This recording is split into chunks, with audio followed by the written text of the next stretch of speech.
Welcome to my world. 2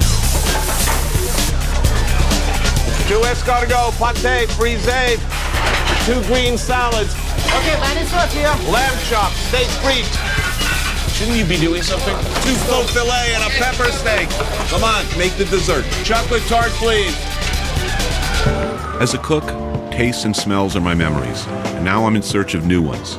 So I'm leaving New York City and hope to have a few epiphanies around the world, and I'm willing to go to some lengths to do that. I am looking for extremes of emotion and experience. I'll try anything, I'll risk everything, I have nothing to lose. Scotland is a fiercely rugged and independent country.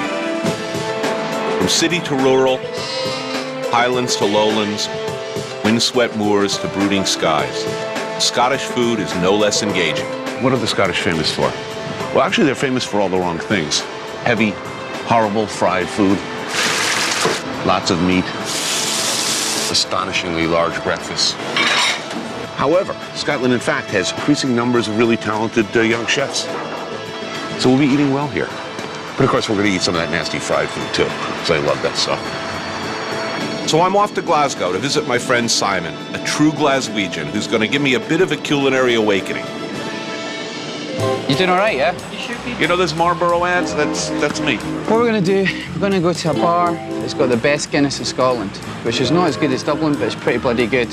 And we'll have a few pints there, and we'll get some chippies. Quick translation. We're going to grab some beer and food. Simon tells me the Glaswegian breakfast can often start with a pint. Breakfast. How you doing? 2 pints of Guinness, please, Caroline. Is there anything more beautiful? I don't think so. This is brain food. This ensures the thinking of only great thoughts for the rest of the day. Cheers. Slange. After a couple of pints, I'm ready for some Glaswegian specialties. Oh, that is truly a thing of wonder. Time for breakfast, right? Yeah, time for breakfast.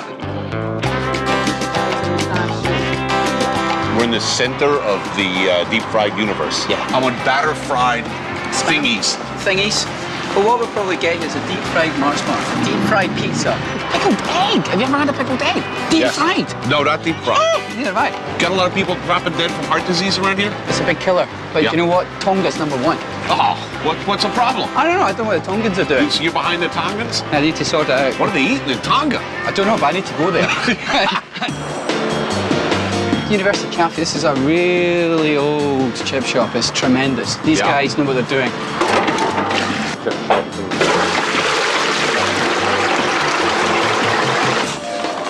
We all have national idiosyncrasies.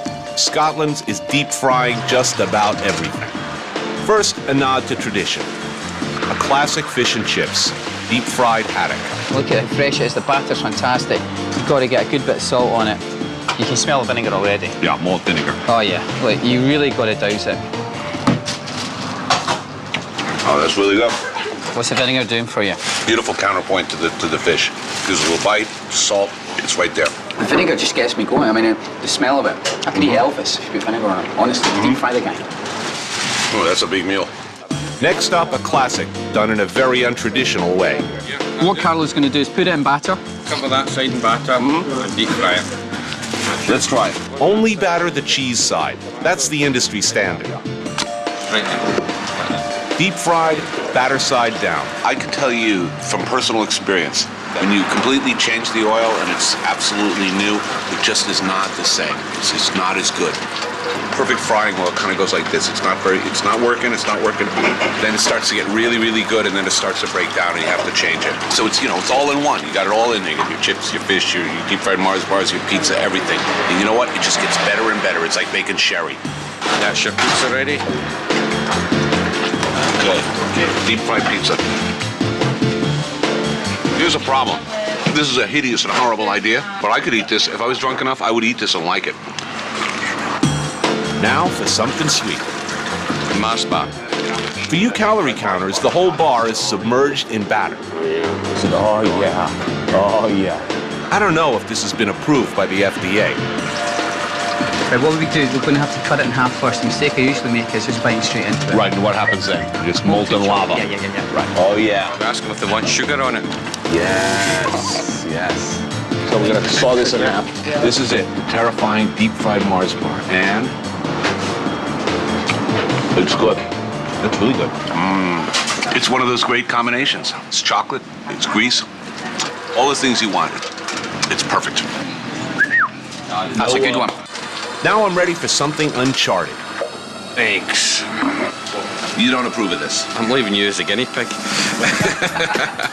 I'm not sure about this myself, but This is how all of the great dishes were created, by the way, by bold adventurers like us, the vanguard. We're making history. This is like putting a golf ball in a microwave oven. It looks like a big scampi. my granny says Holy Mary, Mother of God at these points, okay? What would you recommend with this? Maybe a little salt? Salt, yes. Okay. Okay, I am not afraid.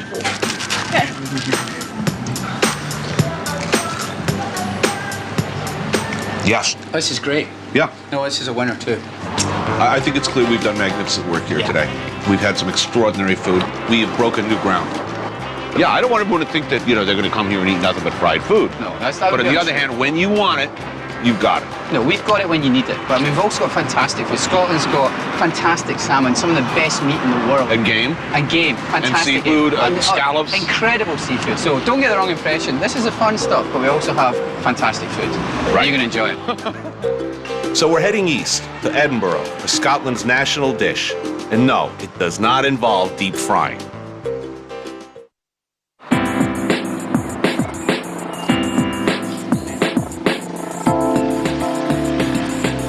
So I'm here in Edinburgh, where Simon and I are going to dine on a Scottish delicacy.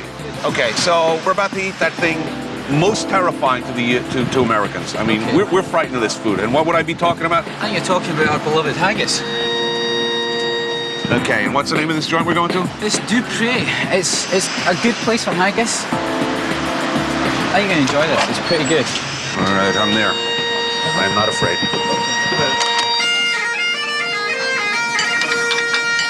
Scottish food, quite simply, is the best in the world. Simon tells me Chef McWilliams makes a mean traditional haggis. This is a traditional Scottish dish called haggis. It is made with lamb's liver, the heart, and the lungs. It is also made with oatmeal, onions, and lots of pepper to make it nice and spicy. Chopped up into very fine, placed in the bag, tied it on either end, and then we steam it for about an hour. Is this actually the stomach lining here? It is a stomach lining, yeah. This may sound terrifying to your standard American dining public, but this is not very different than classic French cooking. What's the first rule? Use everything. And we're talking basically all good stuff. Now, lungs don't pop up in French cooking so much, but just about every other part. Alright. Stomach, tripes, the lining, heart, definitely good stuff. It's all good, man. It's traditionally served with bash tatties and chappet neeps. Got a really good bit of neeps there. This is a Napa, a turnip. Yeah. And what you're going to do for it, you're going to just... It's just been boiled. You just boil that as you would a potato, and then you crush it as you would for mashed potatoes. Shut up. Yeah. People have been eating this for well over 200 years. There's a lot of similar dishes in Europe, but haggis, as you know it today, it started in Scotland. There's a big metal tray, 2 or 3 inches of water. The haggis is in the water, and I've sealed it with tin foil, and that's created a barrier for the steam, for the haggis to steam away. That haggis is screaming to get out that bag.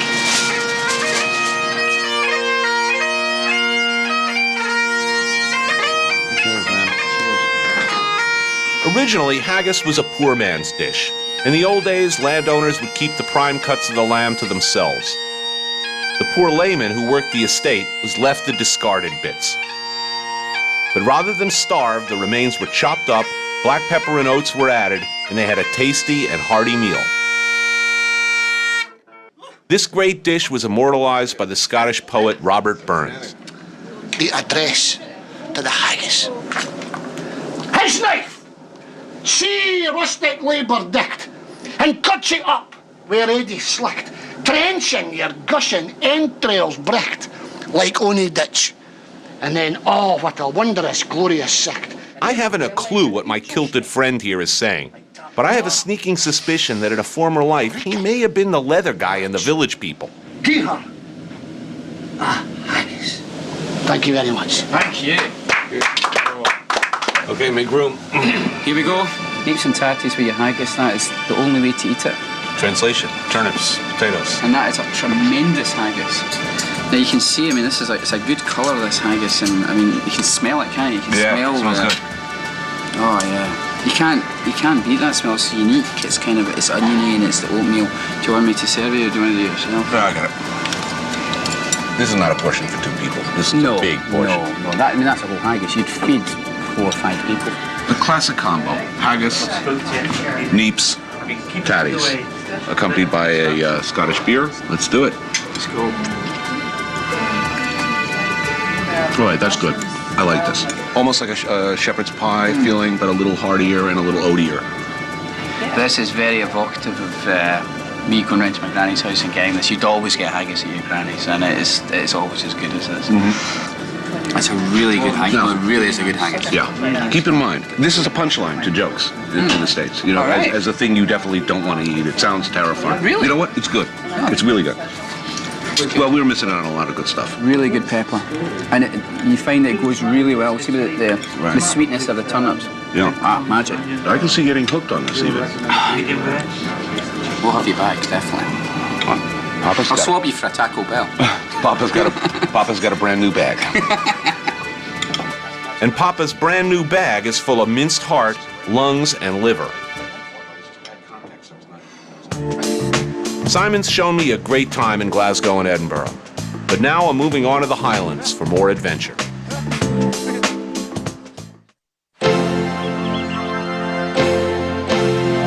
No trip to Scotland would be complete without a trek into the Highlands, a windswept land noted for its heather-clad valleys, rugged farmlands, and pristine rivers.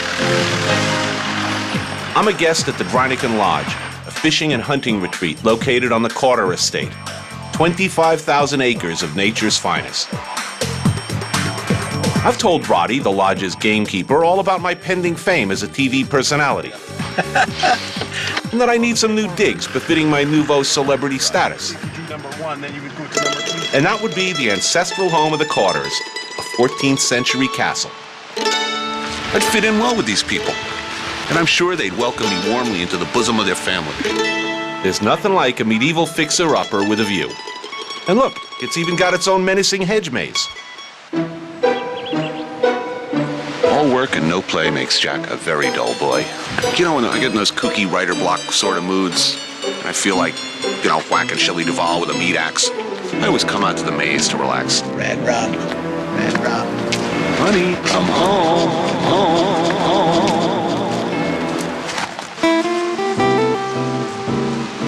In my moments of quiet reflection, I could take up gardening. Looks like Jennifer Lopez's thighs. I like it here, so I just put a deposit down in a, you know, swinging new crib.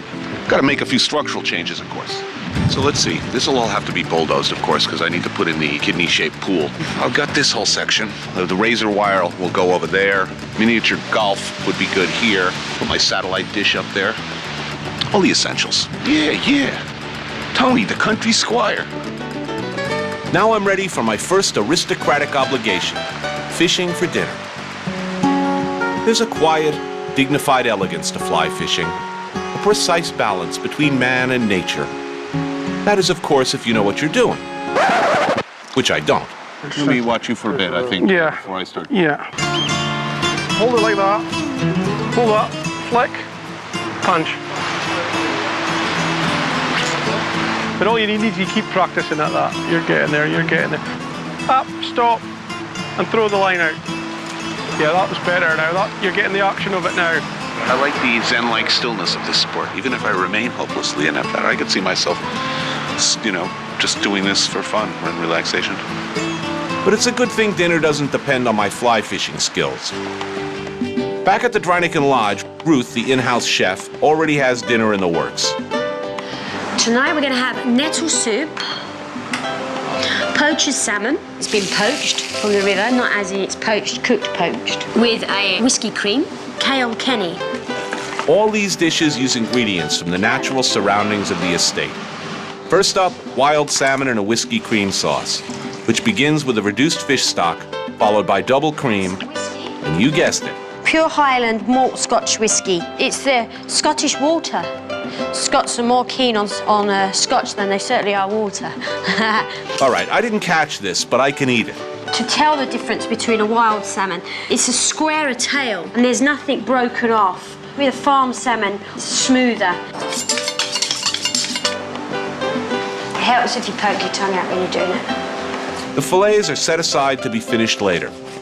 Next up, a soup made of stinging weeds, nettles. We just go off picking all the nettles. The flavour is in the leaf. Fresh ham stock is added, along with onions, potatoes, some wild garlic, and a few bay leaves. Put 3 in because it gives it a good flavour. Once the nettles are cooked, the sting is eliminated. Meanwhile, the salmon is pan-seared and doused with olive oil, then topped with the zest of lemon. And then we're going to leave that and finish it off last minute in the oven. The nettle soup is pureed and finished off with cream. Finish it off with A sprig of wild garlic and basil oil for garnish, and first course is served. Thank you. Tonight, I have the privilege of dining with Isabella Carter, the lady of the estate. This place is the best. That's what The soup is incredible. It's peppery and creamy. The nettles give it a real bite. The salmon's up next. The fillets are placed on top of kilkenny. This is kale kenny. You get turnips, curly kale, potato, a little bit of cream, a little bit of butter, salt and pepper. On goes the whiskey cream sauce. Then the dish is finished with a drizzling of langostino oil. This is really fine salmon. It's delicious. Here's the difference between wild salmon and farm-raised salmon. This tastes like something that was swimming just a while ago. Farm-raised salmon tastes like cardboard or styrofoam. The salmon is a proper wild beast. Yeah. Caged in a small, confined area, all slithering up against each other, thrashing about in the water. So here's the skinny. Wild salmon, freshly pulled from a Scottish river, doesn't compare to the stuff you get in supermarkets, and for that matter, most restaurants. I'm ready to go forward into nature. Tomorrow, we go hunting. Yeah, I think I could do those things.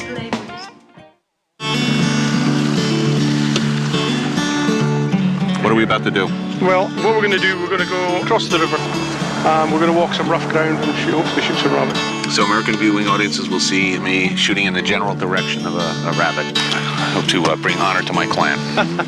Now, I'm not much of a hunter, but I'm also not a hypocrite. Meat does not start out shrink wrapped at your local supermarket. Looking for that wascally rabbit. Quite a lot of rabbits around. Look out.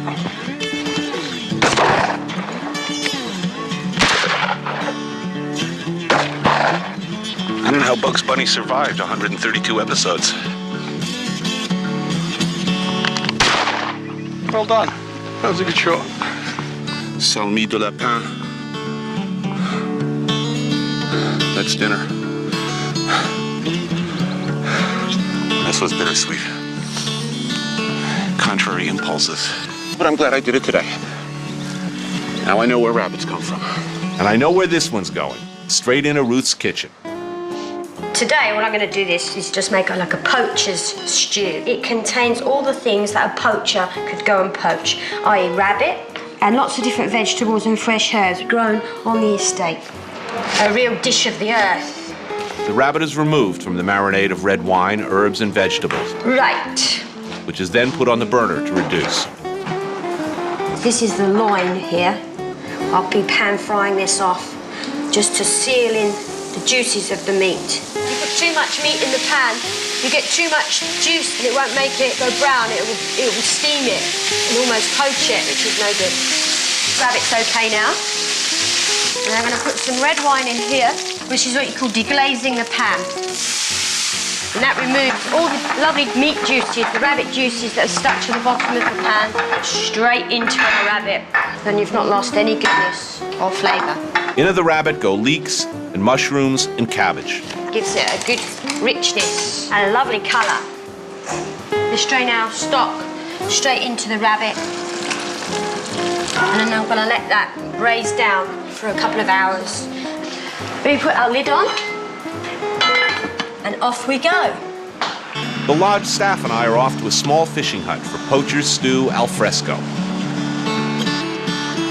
So, I've had a hard day of senseless bloodletting, and but it looks like it's all been worthwhile. Yep, Because c'est ça. You've got a poacher's stew here, which is rabbit and venison, which you've been seen cooking earlier. We've got some crushed new potatoes. oh yes. Ayrshire ham. And we've got our local Scottish cheeses and homemade bread. So bon appetit. Thank you. Smells wonderful. This is great. And this is my idea of, you know, a proper dining room. You know, even most good restaurants in New York, you're staring at a wall. Is that it? Yeah, sure. It's really good. These are chunks of venison, so tender. We've added it at the last second. Didn't cook it at all. Just put it in and let the sauce cook it. Oh, really? Because you can eat it raw. And just pulls in all that sauce and comes up perfect. It's this really classic old school hunter style. Nature's cool. Good food, great company, good wine, and a view. That's about as good as it gets. From Glasgow to Edinburgh to the Highlands, this is about as good as it gets.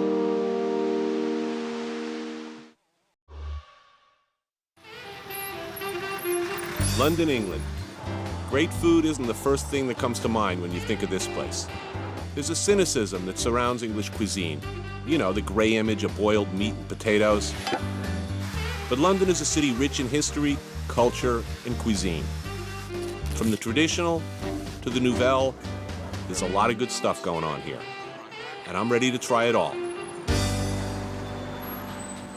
Okay, there's a phenomena here, something that might be terrifying to the American mind and palate, except for those people who eat the Denny's Grand Slam breakfast, of course. This is called the proper English breakfast. For me, a nutritious breakfast before I came here meant, I don't know, around half a pack of cigarettes and a couple of cups of coffee. Never mind the cigarettes, I think the Surgeon General might want to check this out. Savory tart, porridge, meat pies, eggs Benedict. I believe that has hollandaise. A bunch of bacteria doing the backstroke. I'm sure they make it fresh here regularly, but I'll be going with the classic. the number 3. That's the set English breakfast, right? It has everything, yes. Everything. Okay, so it starts out like your basic American breakfast. Fried eggs, slab of bacon, some buttered toast. Yeah, that's still recognizable. But then add grilled tomatoes, bubble, which is the English version of fried potatoes, blood sausage, aka blood pudding, baked beans, and 2 big meat sausages, and you've got an entirely different beast. Well, thank you. Oh, yeah, that looks good. This is not even a Titanic version. Usually you get a little bit of sauteed mushroom. Think there's enough starch on here? I don't know. Maybe I should get some pancakes on the side. This is the best part, by the way, the black pudding. Bacon. When you're talking about bacon here, you're talking about the whole smoked loin. It's not just that belly meat like we have. People eat this every day. If you finish your entire breakfast here, you win a brand new Ford Focus. A light but healthy breakfast.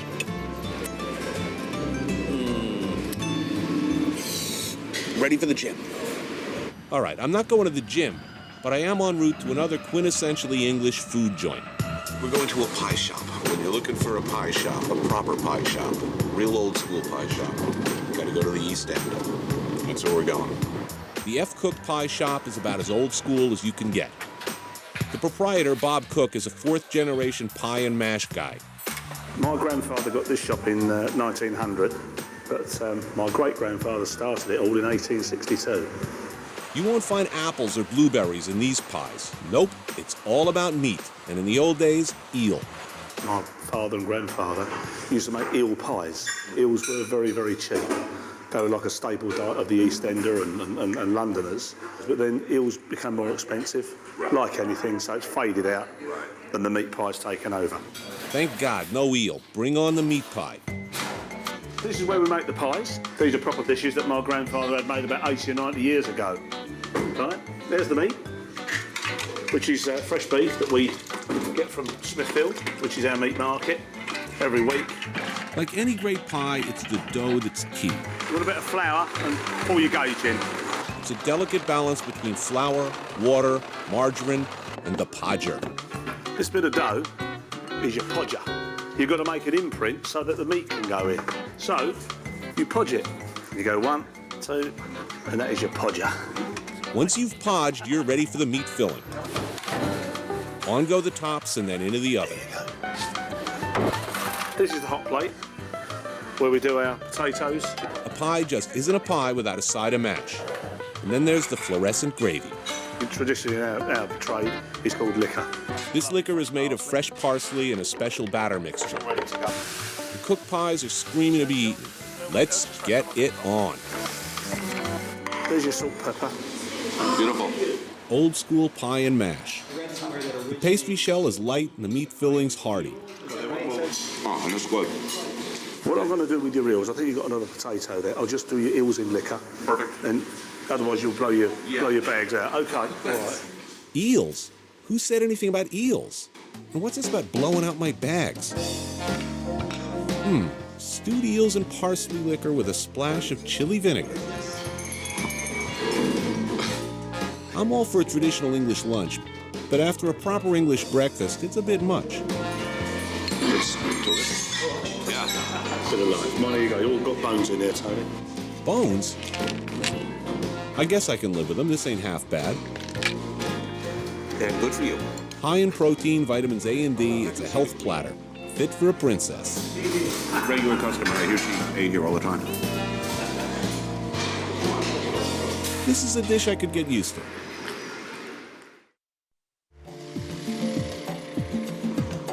And all this nonsense about London always being rainy and bad weather. Who are they kidding? Every time I come here, it's beautiful. From the East End to the West End, there's a lot of energy in London, and at times, a lot of tourists doing that tourist thing. Sure, I'm a tourist, but my rubbernecking interests lay elsewhere. I mean, I love my country and all that, but when I leave my country, I don't want to hear an Indiana accent next to me, okay? I'm headed off to one of those places that typically isn't on the tour bus route. We're in Smithfield, that's the meat district of London, with the awesome Fergus Henderson, who's chef and operator of just about my favorite restaurant in the universe, St. John, which specializes in all those strange and unfashionable cuts of meat that were once commonplace in rural England. Old school, use every part of the animal. Innards and extremities, there's much goodness to be found there. The good stuff, and we're going to see plenty of that. So we're headed to Smithfield Meat Market to check out some of that good stuff. And like Fergus, I'm all about the innards. Oftentimes, that's where the tastiest parts are. Some throat, the lungs, the liver. It's sort of like in Itchy and Scratchy when they yank Scratchy's whole guts out. That's it. It's all good, man. And it's only going to get better in Fergus's kitchen. This restaurant is about traditional English cuisine and sort of rediscovering what has always been good in England. And traditionally, tribes, chitlings, trossers, who's all been part of British regional food, but somehow we seem to have fallen in love with the fillet. But here at St. John, Fergus is igniting interest beyond the delights of the fillet. Raw beans trosser. Okay, that's pig's foot, the broad beans. Trotter's a foot.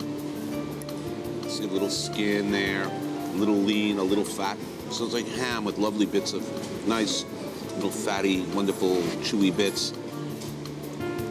I've never got it before. Oh yeah, all right, I can pig out. I got more coming. I generally don't like pig's feet. That was really good. Next up, roasted bone marrow. It's all about the fatty tissue inside the bone. Doesn't need any fancy prep, just a good slow roast. The finished bones are plated with a few slices of grilled country bread and a parsley salad, and it's ready to serve. The roast bone marrow. Oh yeah. This is probably my favorite thing in the whole world to eat. Look at that. Oh my God. And this is what you do. You just scrape all that good stuff out there, all that good marrow, little sea salt, little piece of toast.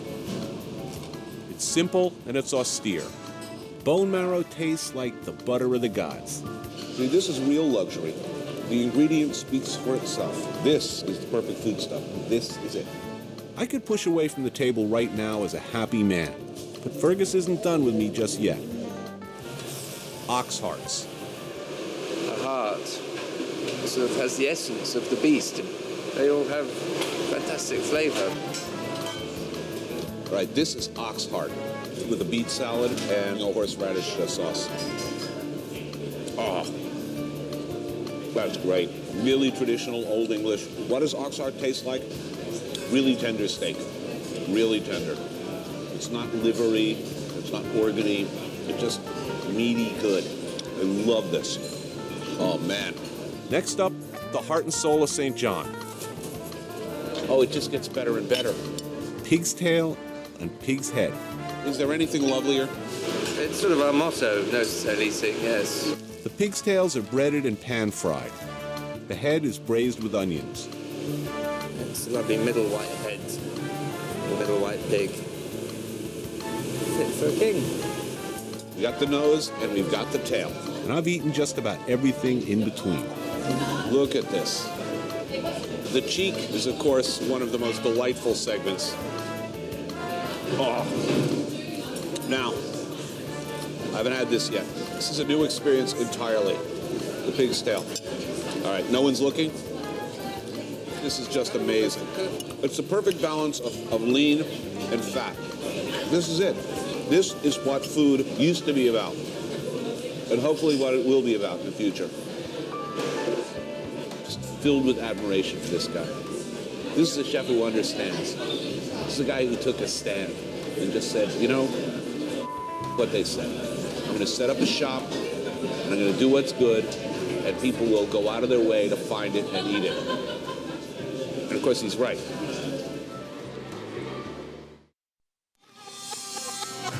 As a former colony of the British Empire, India has made an indelible impression on English cuisine.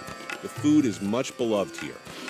So I hook up with my friend Mona and her mom Saroj. They've offered to make me a home-cooked Punjabi meal. So we're off to do a little shopping. Let's see what we can do. For me, these markets are like a trip to a foreign shore. For others, it's home. Oh, I've been coming here for the last 30 years. This market is a refreshing combination of the familiar. This is jackfruit.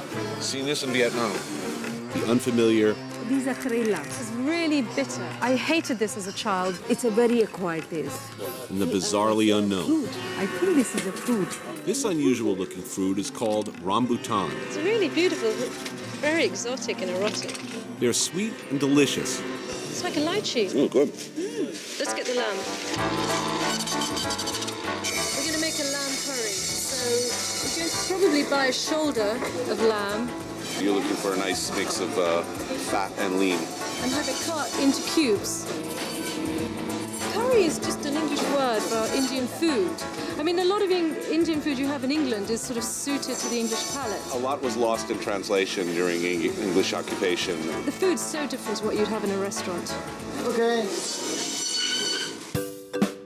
Back at her flat, Mona and her mom waste no time getting to work. In the company of these two, I feel utterly useless. Need some minced onions or something? I happen to be very good at that. Yeah. Keep me assigned to the menial tasks, though. While I'm earning my keep chopping garlic, Saroj gets started on our first dish, lamb kebabs. It begins with the freshly minced meat of a 2-year-old lamb, also known as mutton. Then add cilantro, ginger, breadcrumbs, and a number of spices.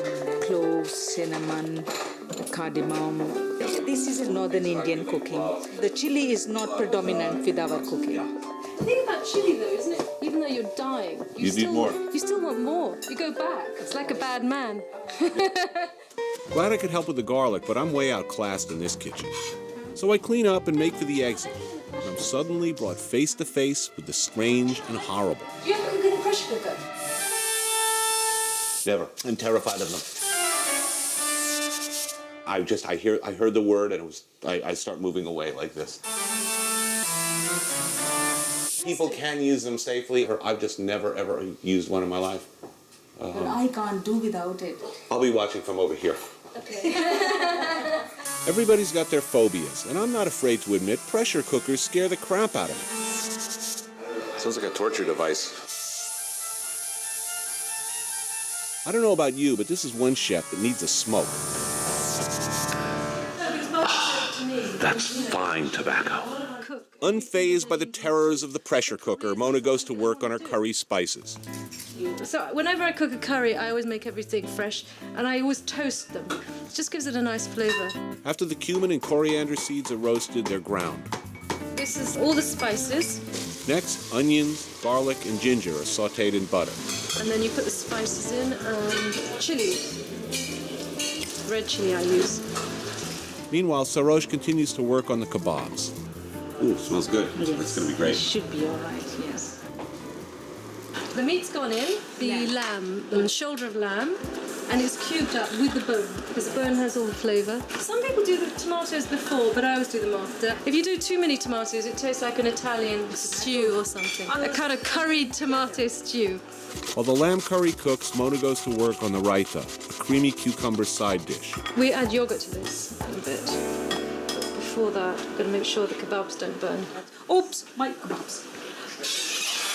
Oh. The kebabs come out cooked to perfection, and the appetizers are served. Smells good. This is for chili fiends. And I think the best chili chutney. You can eat it with any Indian food. Oh, yeah. The kebabs are delicious, and I decide the best way I can help is to keep working on the premium lagers and let Mona get back to finishing the raita. This is just yogurt with cucumber, and it's really refreshing. It's really important to have it with Indian food because it's very cooling. You're good at this. You can take my job, please. Sarosh starts the vegetable dishes, beginning with an okra and onion dish called ladyfingers. If you put lemon in that, it doesn't get sticky. Sticky will just burn off. The next item is gobi aloo, Cauliflower and potatoes. a traditional Punjabi dish made with a mix of different spices. Put a little bit of garlic, red chilies, cumin seed, and coriander seeds. This is home cooking, and I'm ready to eat. Smells good. Finally, the moment arrives and dinner is served. Why is Indian food so popular in England? It's got a flavor. Garlic, ginger, onion, and cinnamon, cloves, everything together. It seems to occupy a really special place in British cuisine. It's so opposite, though, to English food, isn't it? It's like completely, it's the other extreme of a palate. And I think that's what it is. You know, you want what's so different to what you know. That's true. There's something to say about the English palate, that it's open to foreign taste. And this meal is one magnificent taste after another.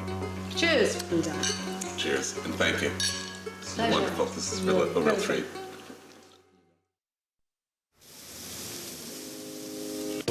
Generally, I'm not a submissive sort of a guy, but there are a few times in your life when you know you're about to have a great time, you're about to have a great meal, and you just give yourself over completely to the experience. And that's what I'm about to do at the fearsome, the terrifying, the awesome Gordon Ramsay's restaurant. Eating lots of sugar this morning. Good. Are we seeing you Monday? On a left, Delicacies. Gordon Ramsay is considered to be the best chef in England. End of story. That's fine. He's operating at a pitch and at a level that requires nothing but excellence. Nice. Famously abrasive and brilliantly talented. Stop. Big, dirty, grease paw mark on there. Can you see that? De Beurre, Ambala. He's not a name brand. He's a hands-on chef. One consommé, one ham hock at the same time. I'm going to do it with you, okay? There are moments when you know you're about to get a really good meal. This is one of them. Come on, let's get in. Gordon begins the meal with a ham hock terrine on top of celeriac, or celery root. To complement the terrine, a chilled consommé with caviar. Thank you. It's what they call an amuse-go, sort of an amusement for the mouth, something to wake you up for the meal. Oh, that's lovely. Superb. It's sharp, acidic. Often the thing that will follow is a little more subtle. It's a pain in the ass to make a great consommé, but Gordon's done it. The caviar only makes it that much better. Oh, there they are. Look at that. Little fish eggs floating around in there. Oh, yeah, baby. Really, really, really extraordinary. So I'm off to a good start. Next up, a lobster ravioli on a bed of pea puree with truffles, white asparagus, and lobster vinaigrette. And finish with just pea gratin. Lovely. You'll have a hard time believing this from me. The peas, the baby peas, are so extraordinary. When you get a vegetable to speak so loudly to me, you're doing God's work. Thank you, Mark. Phil, we're sending Tony Bourdain's main course now. And this is a beautiful chin of beef. Chin of beef has been braised for 3.5 to 4 hours in the oven with lots of red wine and a huge mirepoix of vegetables. And it's served on a bed of new season spinach with wonderful grated truffle. That's topped with the most sumptuous, decadent slice of sauté foie gras. stunning. That should stuff him. But knowing him, he eats like a horse, so I'm sure he'll find room somewhere. Oh, my God. Look how the beef breaks. Oh, yeah. This is too good. Little black truffle right here. That is extraordinary. Foie gras, seared foie gras. I defy you to find a vegetarian restaurant who treats spinach as respectfully as it has been treated in this dish. He's walking that tightrope between perfect and overkill. I like that. This is one of the best things I've eaten ever. But I want to know what he's going to do for dessert. And that would be a wild strawberry gelée with ice cream. Just ask for perfection. Oh, man, look at this. Oh, what it is so unbelievable. These are these tiny little wild strawberries and a micro julienne of orange zest. This is incredible. So it's about alternately inflaming and cooling passions. It's really extraordinary. My trip to London has been an enlightening experience. Today's British cuisine embraces traditions that are the best of both old and new. Classic puddings, enjoy them.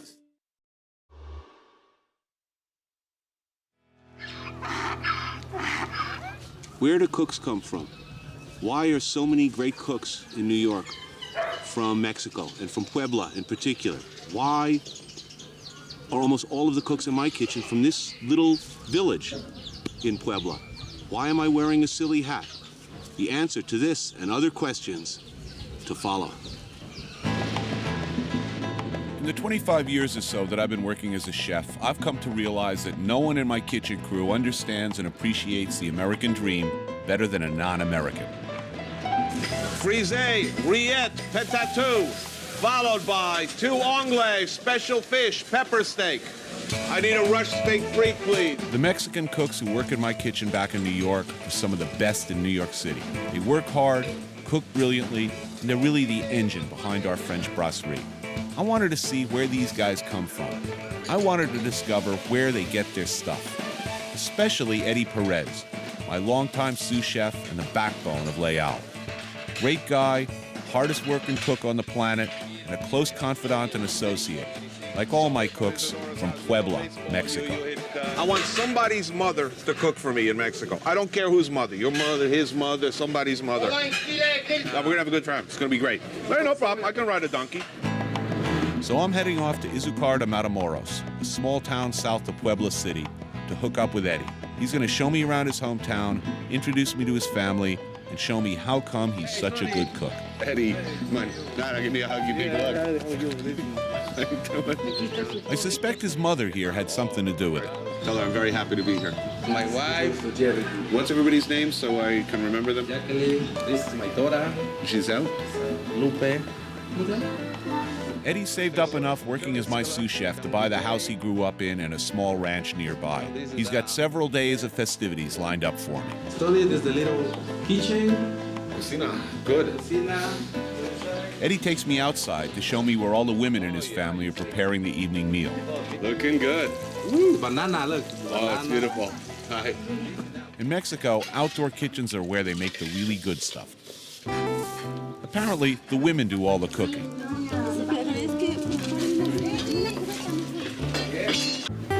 His mom, his wife, friends, neighbors, assorted babysitters all pitch in to make the big dinner. Looking good. I'm beginning to see where my guys back in New York get the relentless energy and technique. Hanging around these women all day, they must have learned everything through osmosis. I recognize my broiler man's face in a woman in Eddie's backyard. I say, wait a minute, is that Antonio's mom? And I'm right, it is his mom. I also learned that Isidoro's mom lives right across the street. And Eddie tells me that another cook's mom lives right next door. Geraldo's mom. While Antonio's mom makes tortillas until the cows come home, others are making tamales, salsas, God knows what else. Tortillas are like bread in Mexico. And they will accompany tonight's big meal, mole poblano served with turkey. Hey, that's for poblano. Haven't killed the turkey yet. Unfortunately, I've been asked to kill the turkey. I'm sorry, my friend. Today is your day. Hey. Now, I typically don't kill my own poultry, but I guess it's high time I at least do it once myself. Okay, drink it up. The tradition is a jig or a mezcal before the deed offers more tender and flavorful turkey meat. And then down like this? No. Eddie's wife has to step in and show me the proper technique. Oh, man, okay.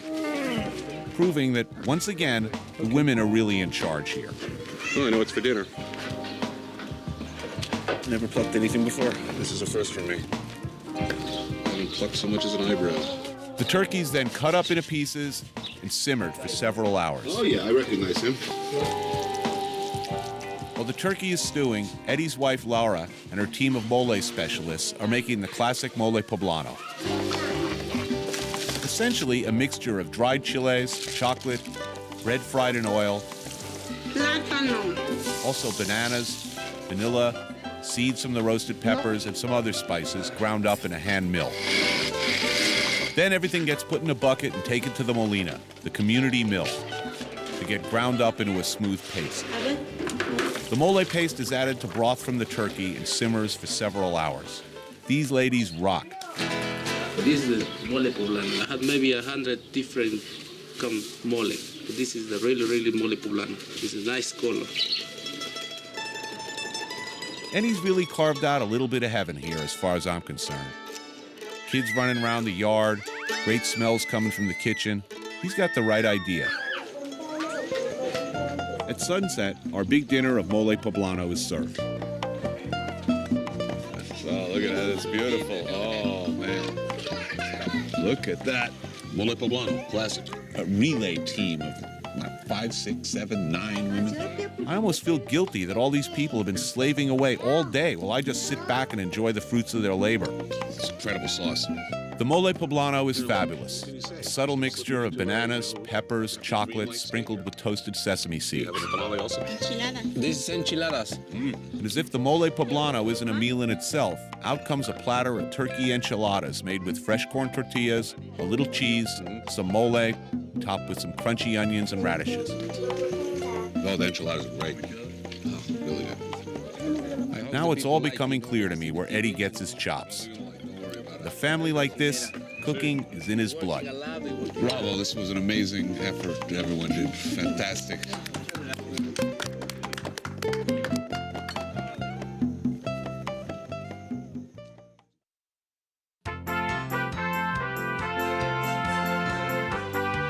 I'm really digging my stay in Puebla. The people are warm and friendly and the food is hearty. Eddie decides to show me around town where we'll hook up with his buddy Martin, a man who's determined to show us a few Mexican delicacies that even Eddie hasn't tried. Worms and ant eggs. Martin has arranged this meal at one of the town's biggest hotel restaurants. You know what I need? I'm in a big fancy hotel. I need a big fancy hotel margarita. That's what I need.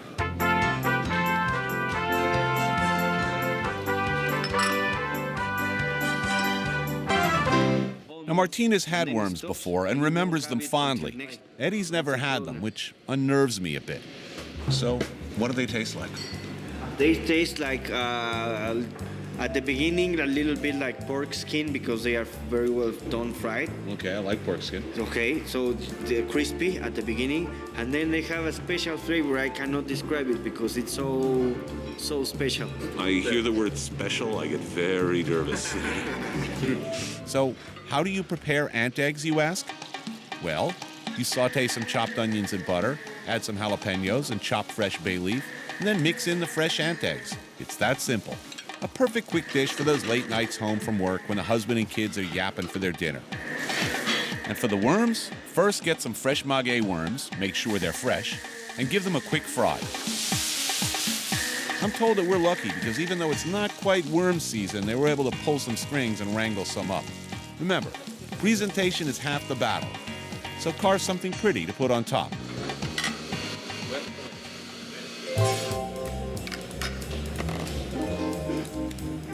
Nervous? I could do this. You ever eat a Twinkie? You know a Twinkie? It's like crunchy on the little on the outside, soft in the middle. This is disgusting. It's disgusting. It's good, man. I'm gonna like this, I know that. I'm like, Eddie, you eat this all the time, right? He says, oh no, I've never had this. It looks disgusting. Okay, you get some worms. Okay, now it's some guacamole, green salsa for me, bitter, little salt, drops of lime. All right, here we go. So what do you think, Eddie? Verde or chipotle? Chipotle. For me, I like chipotle. Okay, I gotta listen to my sous chef. Eddie, come on, man. You're scaring me. All right, there's a lime at below to you, sir.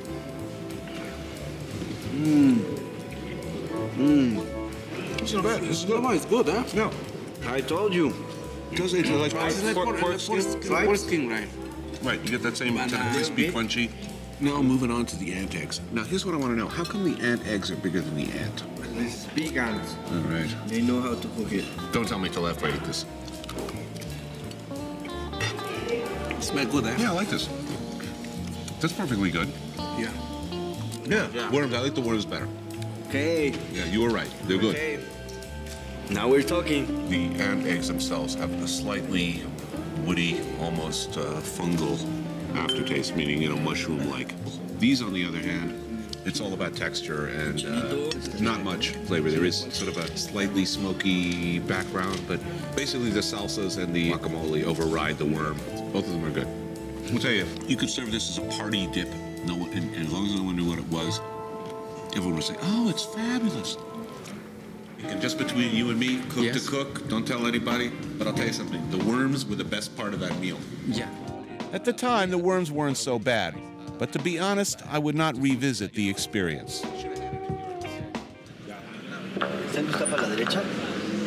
Our jaunt through town continues well into the evening. Martin steers us all towards what is commonly known as a pulqueria, a kind of makeshift dive bar where one can sample the local poison. In one of my favorite books, Under the Volcano, the alcoholic hero spends a lot of time in pulquerias drinking the local brew. It sounded atmospheric and wonderful and a little bit scary. Just the sort of thing I wanted to do while in Mexico. That's the stuff, huh? Pulque is the sap from the maguey cactus, fermented in a bathtub someplace till it gets alcoholic. It's a classic low-rent daytime drink for poor Mexicans, and it goes back to the Aztecs. And you can put some soda in, or natural, whatever. I think let's go natural. I'm famous for being it. Cheers, guys. Pulque tastes good, but it goes down hard. The consistency is tricky. It's like drinking a bucket of snot. Yeah, let's take our little pail over. The plastic bucket, by the way, does not add to the appetizing nature of the mucus. You see? Right. Kind of sticky. Martin keeps dipping his finger in and then pulling it out and explaining how it's got to be gooey like this. I was not ready to see that. Everybody has go all the way like a chain. Disgusting. I'd expect, a couple of guys with some bandoleros and maybe some dogs and chickens, but pulque is good, and it is suitably low rent. It's down an alley. I'm enjoying myself. The taste hangs with you. So all the way back into town, I'm keeping in mind that, underneath the pulque, I have a nice solid base of ant eggs and worms. I puked like a hero all night long.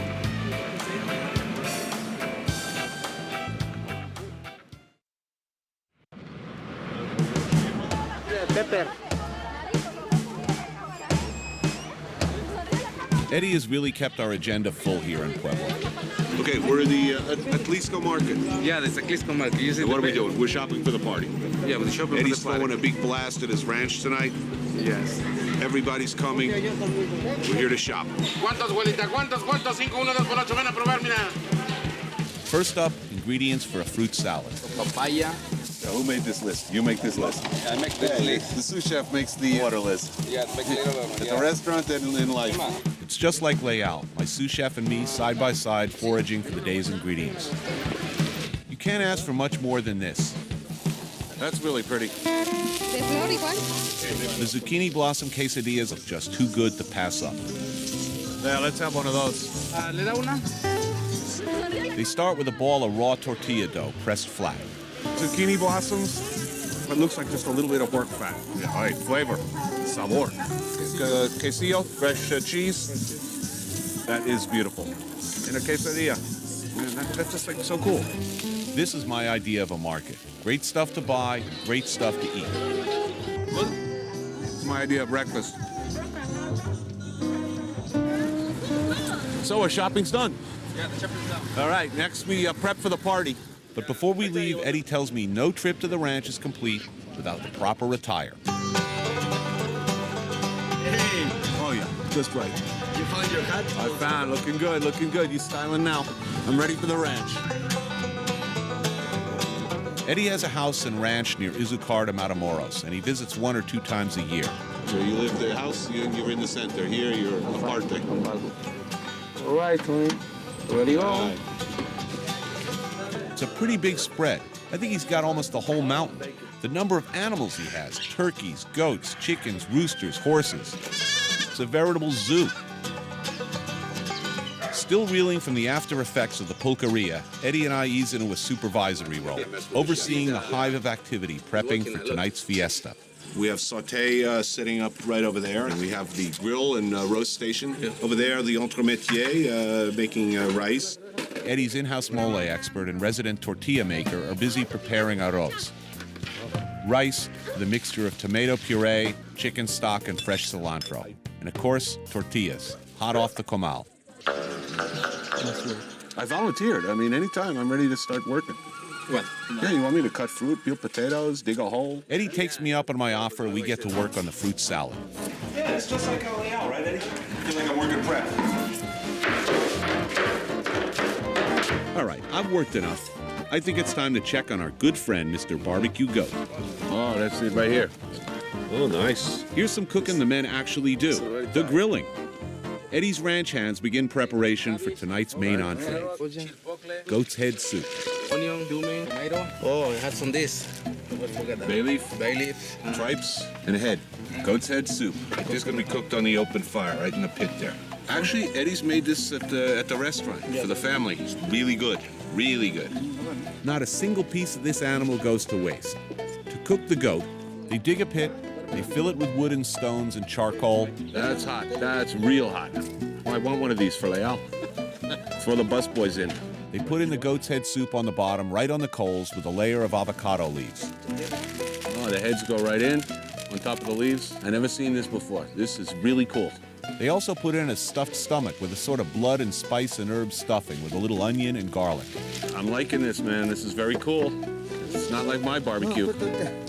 And on top go the goats, whole, still on the bone, butterflied for even cooking. This is really cool. I feel privileged to see this. A wet mat goes on top and the whole thing is covered up with sand and dirt and left there for about 3.5 to 4 hours. I saw this scene in Goodfellas.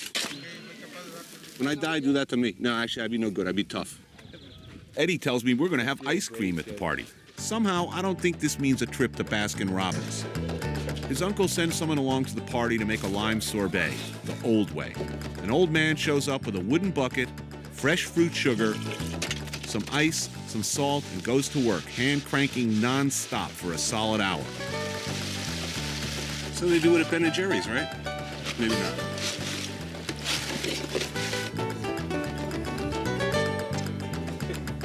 Oh, man, that's good.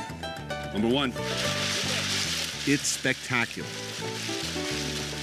I never thought I'd be sitting in a mountain in Mexico, a ranch, wearing cowboy boots and a cowboy hat, drinking Mexican beer with my good friend Eddie. 4 hours later, Eddie and I return to the pit.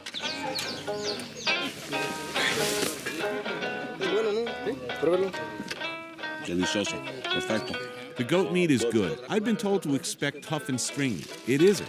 It's actually very tender and really, really tasty. See, there's the consomme. Look at the consomme.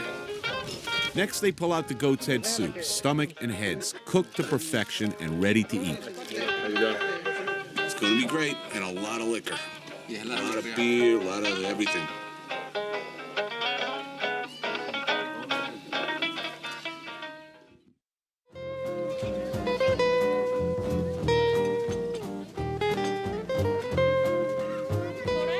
The party has officially begun, and we're about to be served this long-awaited meal. We're eating, man. The first course, goat's head soup. Oh, yeah, I've been waiting for this. Goat's head soup. Goat's soup, yeah. All right. The soup is fantastic, just great. A little bit of tripe, a little bit of meat, a little bit of head, a little bit of tongue, a little bit of this and that. It's superb. One of the best things I've eaten in all of Mexico. Off the record, on the record, this soup is incredible. All that good juice running into it doesn't get much more magic than this.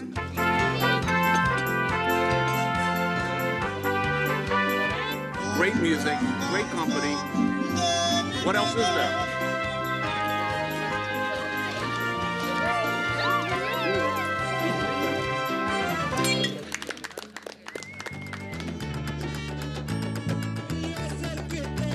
So I'm having a grand old time, kicking back with my cerveza, enjoying the live entertainment.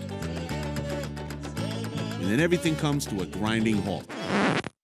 Come out here. After shoveling down several portions of goat innards, I'm asked to jump on top of Trigger here and prance around in front of all Eddie's family and friends. I feel like an idiot, and this can't be good for my digestion. In fact, I think Trigger here has gas. So aside from the fact that I just made a complete ass of myself, I have only gratitude and admiration for Eddie and his family, who worked like Trojans for days feeding me. I'm eternally in their debt. Puebla, Mexico, where the good cooks are from.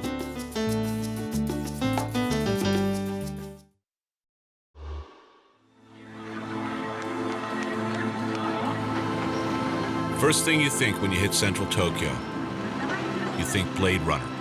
It's very science fiction, it's very atmospheric. You really know you're somewhere else. This is far from home. I knew the kind of kaleidoscope full of color and light and flavor I'd find here. I'm really looking forward to the psychedelic assault on the senses. I'm very interested in eating my way through the full spectrum of Japanese cuisine.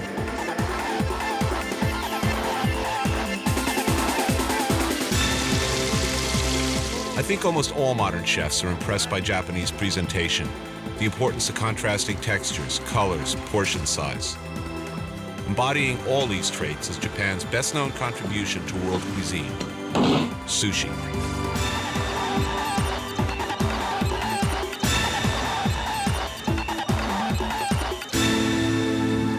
Very violent dreams last night.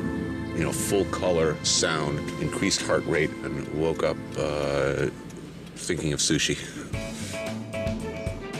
I'm particularly fortunate that my liaisons here are Michiko and Shinji. Michiko translates and has, in every way, paved the way for the ignorant but enthusiastic American. And Shinji, driving, translating, and thank God he's a Yankee fan, so I know I'm in good hands. All right. We're on our way to meet an Edomae sushi master who's going to show us around Tokyo's central fish market, Tsukiji. Edomae sushi is high-end stuff, not just because it's pricey, which it is, but because of the uncompromising quality, preparation, and presentation involved. To translate Edomae, what does that mean literally? Edomae, Edo is the name of the period of the ancient Japan. Okay, so it really does mean old style, classic version. Classic version, yeah. Sushi is just like cutting fish and right. Just stick it together. But Edomae, they need lots of preparation. Edomae preparation standards are not sushi on the go. Absolutely uncompromising on quality, regardless of expense. It's purest sushi. Domo. Very pleased to meet you. Nice to meet you. Anthony Bourdain. I'm fortunate enough during this visit to Tsukiji to accompany Mr. Tagawa, the chef owner of Karaku Restaurant in Ginza District. I have my appropriate footwear, of course, right here. This is sort of like Joe DiMaggio or Lou Gehrig showing you around Yankee Stadium. From the point that it practically leaps out of the sea to the point where I pop it in my mouth, Mr. Tagawa will be by my side. Prepare to lose your mind. I mean, just lift off. Your head will just unscrew and bounce off the ceiling.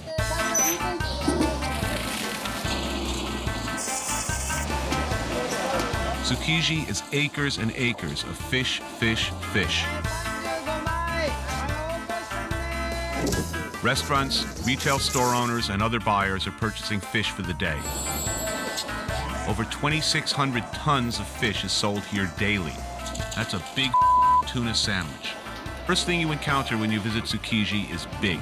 It's really big, it's really spread out, and the choreography has to be seen to be believed. There's a system here. Everybody seems to know the moves, except me.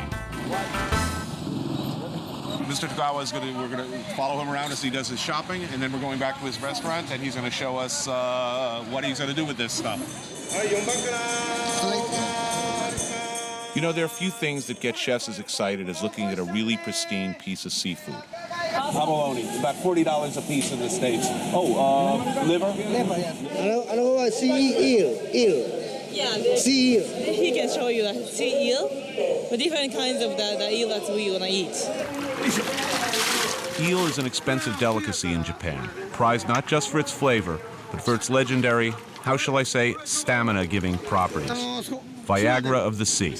He looks tasty to me.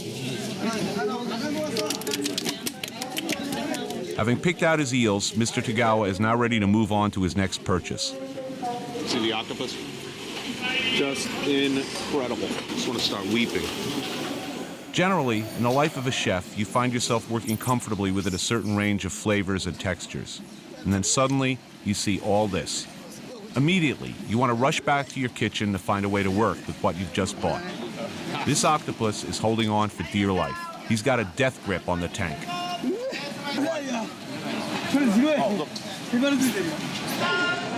As excited as I am, the Japanese who live here seem just as excited.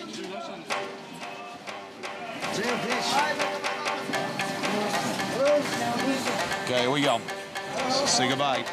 Seafood is taken very, very seriously here. It's got a strange and terrible beauty to it. Value is put on good food. Very fresh. To us, food is worthless until somebody famous puts a sauce on it. It's not that way here. There's a respect for ingredients that goes against the grain of a lot of Western cooking. One widely used ingredient is the much revered tuna. So what are we looking for here? What is Mr. Tagawa looking for? It's explained this is the fattiest part, the most valued part. We call it toro. It's gorgeous. Big difference, toro and everything else. It's the equivalent of a beautifully marbled steak. Fat is good, and the rippling of fat through the meat is what distinguishes that belly meat from the rest of the tuna. You get that same feeling of being at Tiffany or Cartier. I mean, you just look at this with lust. And you know, just the subtle difference. It's like grading gems. It's fought over, bid over, talked about, and examined. And you can see they're very different pieces with very different qualities. When you're a chef, you come down here and you see this, you're thinking, you know, what you can do with these various pieces. I can hardly wait to see what Mr. Tagawa is going to do with this stuff.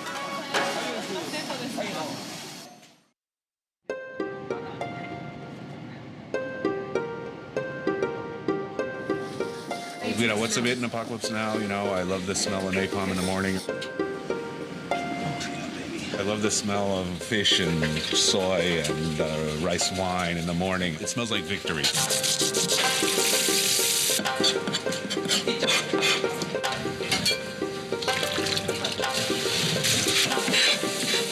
I'm always very wary of stepping into other chefs' kitchens. Hi. It's an obstruction. I'm instantly aware, chemically, on a cellular level, when, you know, there are interlopers in my kitchen.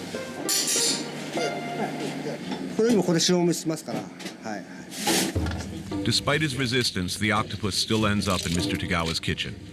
At least he can take solace in the fact that ending your life here is a great honor. I have some Portuguese friends who would just go insane over this. And some Italians. Now they're going to put salt. Salt is rubbed into the octopus to bring out the excess moisture as well as add flavor. There's so many good things you can do with this. I mean, I'm thinking you can grill it, you know, make a salad of it grilled, and make a salad of it, you know, slowly stewed. I understand that Mr. Tagawa is using his octopus for a special appetizer. Tenderizing.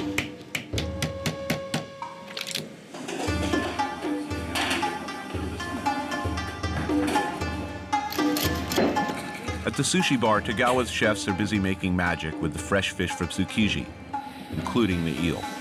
It sounds fresh. Even with my eyes closed, it sounds fresh. And I'm thinking, nice knife technique. You do not see this level of knife skills in French kitchens.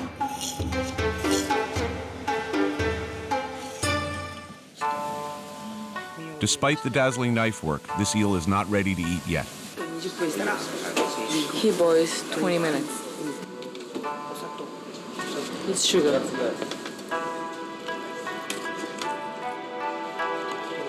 A lot of sugar, and then soy sauce, and just sake, the rice wine. Mr. Tagawa begins working with the best of the good stuff. Otoro. This is the piece that we saw him pick out of the market. And he's breaking it into components. The boss always takes a proprietary interest in not only the most expensive stuff, but also the stuff that gives him the most pleasure. At first you tell yourself, well, it's because I don't trust anyone else to handle something this beautiful and this expensive. And then you realize, I'm doing it because I like it. Mr. Tagawa now divides the tuna into smaller pieces for sushi. The lesser grade fish goes into a marinade, and the really good stuff gets put aside for immediate use in its pristine, fresh form. I'm experiencing a pleasurable form of dementia. Look at that, that's sex, man. Finally, the meal's ready. Michiko, Shinji, and I sit down to eat. Okay, come back. Octopus. Our appetizer is slowly simmered octopus. It's very tender and served with just a dash of sweet plum sauce. The skin is melting. Spectacular. As we're eating the appetizer, Mr. Tagawa himself is preparing our main dish. Pieces of uncooked fish, vinegared rice, and fresh wasabi are molded smoothly together. While this is the most commonly known form of sushi, in the exacting standards of the Edomae tradition, it takes a lifetime to master the economy and grace of movement necessary to make an artful presentation. An elite sushi chef like Mr. Tagawa trains for more than 12 years. Oh, man. I was going to say that I'm ready to die right now, but no, I'll be ready to die after this. Okay, what do we have here? Flounder. Flounder, yes. Shrimp or prawn? Prawn. And Tuna. not just tuna. No, this is otoro. The toro part of tuna. Also on the plate are marinated tuna and raw eel. You can just explain, How can I explain? Oh, wow. Okay, this I know what that is. That's the sea eel. You're struck dumb. I mean, it's almost you're cheapening the thing by talking about it. Hi, domo. Here's the master. So I have a glazed expression on my face. It's a pure pleasure. Thank you very much. Now, would you like to do the apprenticeship here? 3 years. Oh, I wouldn't do that. Long time. While I was refusing Mr. Tagawa's generous offer, he still had one very important lesson on the menu. I'm ready to die now. I will have led a full and rich and satisfied life at this point. Kind of cucumber. Japanese people consider the sake as a sacred man.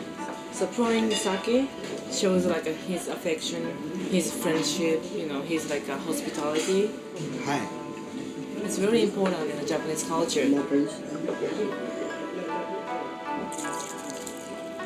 And also you pour it back. It's your turn to pour it back. Thank you. Thank you very much. The religious analogy keeps coming up. There's something church-like, at least for me.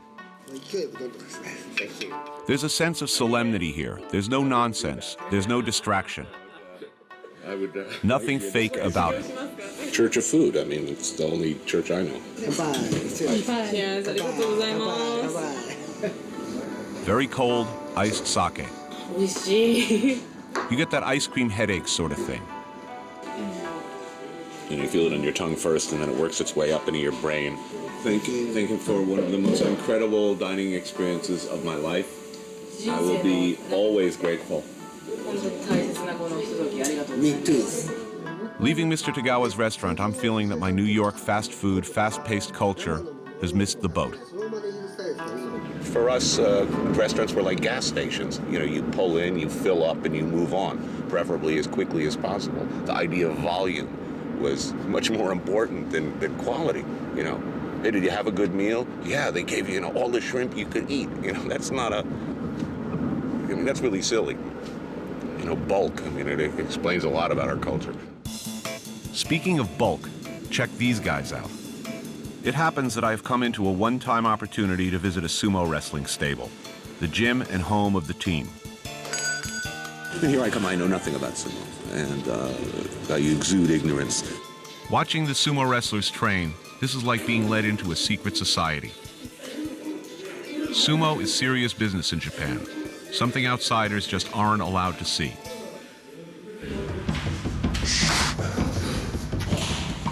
They're not kidding in there. These guys are really going at each other. Some of them get tossed out of the ring. They come rolling right at me. I don't want one of these guys landing on me. No way. They'll break me like a day-old biscuit. The feeling of being surrounded by that much bulk. I mean, what do these guys eat? I'm interested in what I heard is sumo food. Chanko, it's called. I'm thinking, well, how un-Japanese this sounds.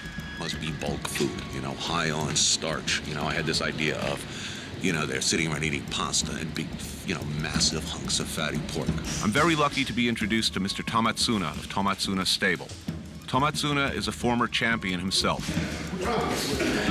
Today, he's an oyakata, which is the boss of the sumo stable. All of the wrestlers live on premises. What they eat, when they eat, these are all very rigorously dictated by the oyakata, who completely controls their lives. He cooks for them, looks after their training, their health, in a quest to make them the best. He's an old lion, and he pretty much saw me as an insignificant curiosity, I think. Nevertheless, I'm determined to find out the secret diet of the sumo. The wrestlers have a tremendous power. The food that he selects must reflect the need for this power. He says that people tend to think that sumo wrestler is just a fat. It's not true. Actually, like, they need a balance of the energy and the balance of the weight. Do all the wrestlers learn to cook as part of their training? That's right. Yes. They're behaved a lot in much the same way 5 years ago if you'd walk into my kitchen and wanted to talk to my cooks. Fiercely protective. It's one-pot cooking. A lot of guys living together cook in one pot. The food is not about, you know, just getting these guys big. We're not here building blubber. He's clearly wrong in this. He's looking for a balance of, you know, protein and, you know, bodybuilding food. Unfortunately, that's all I'm able to find out at this kitchen anyway. It's going to take a trip to a Chanko restaurant to experience the sumo diet firsthand.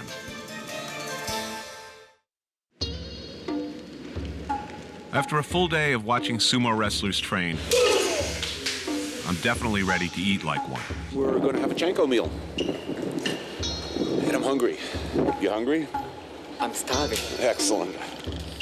Chanko is the food of the sumo, and the specialty of Chanko Edosawa restaurant. Immediately it becomes obvious the secret to eating like a sumo isn't in the fat, but in the quantity. It's a nabe, like a big soup, a big boiling pot of broth in the center of the table. Everybody adds something. You add things in stages. Originally, the chanko was made of the chicken soup. Nowadays, they cook, you know, everything. Beef, chicken, meatballs, seafood, mushrooms, green vegetables, tofu, onions, radishes, egg, rice. You can use it all. And we are. And of course, it's like the nabe style, which is a pot. Right. In order to provide the hot meal for the rikishi, which is wrestlers. So you can see the taste of the soup is changing Yes. gradually. I really had no idea what to expect.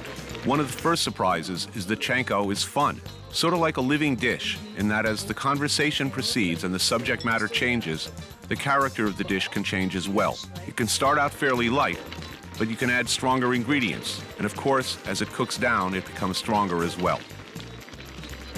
I like that, but it is spicy. It's really good. It's really hearty, and I really like the style of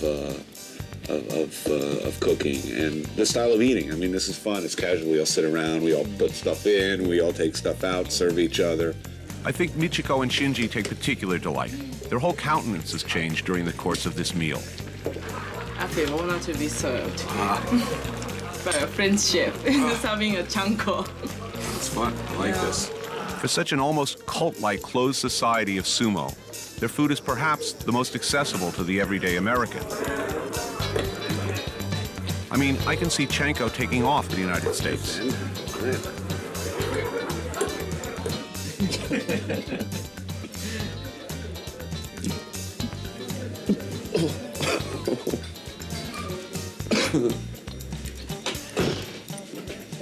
I know how he feels. I'm well on my way. From the precision and restraint of Edomae sushi to the volume and bulk of chanko in a 24-hour period. Eating my way around the world, it would be intimidating, I think, if it just wasn't so exciting. I think it's going to take about a week to walk off this meal.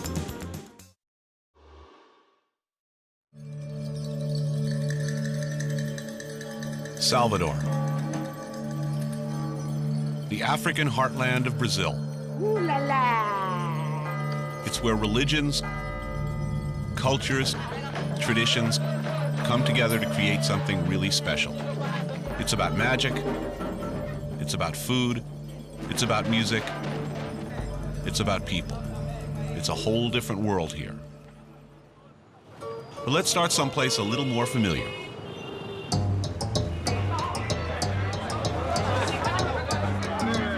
Maybe you're asking yourself, gee, I'm a stranger in town. Where do I find a good place to eat in country X?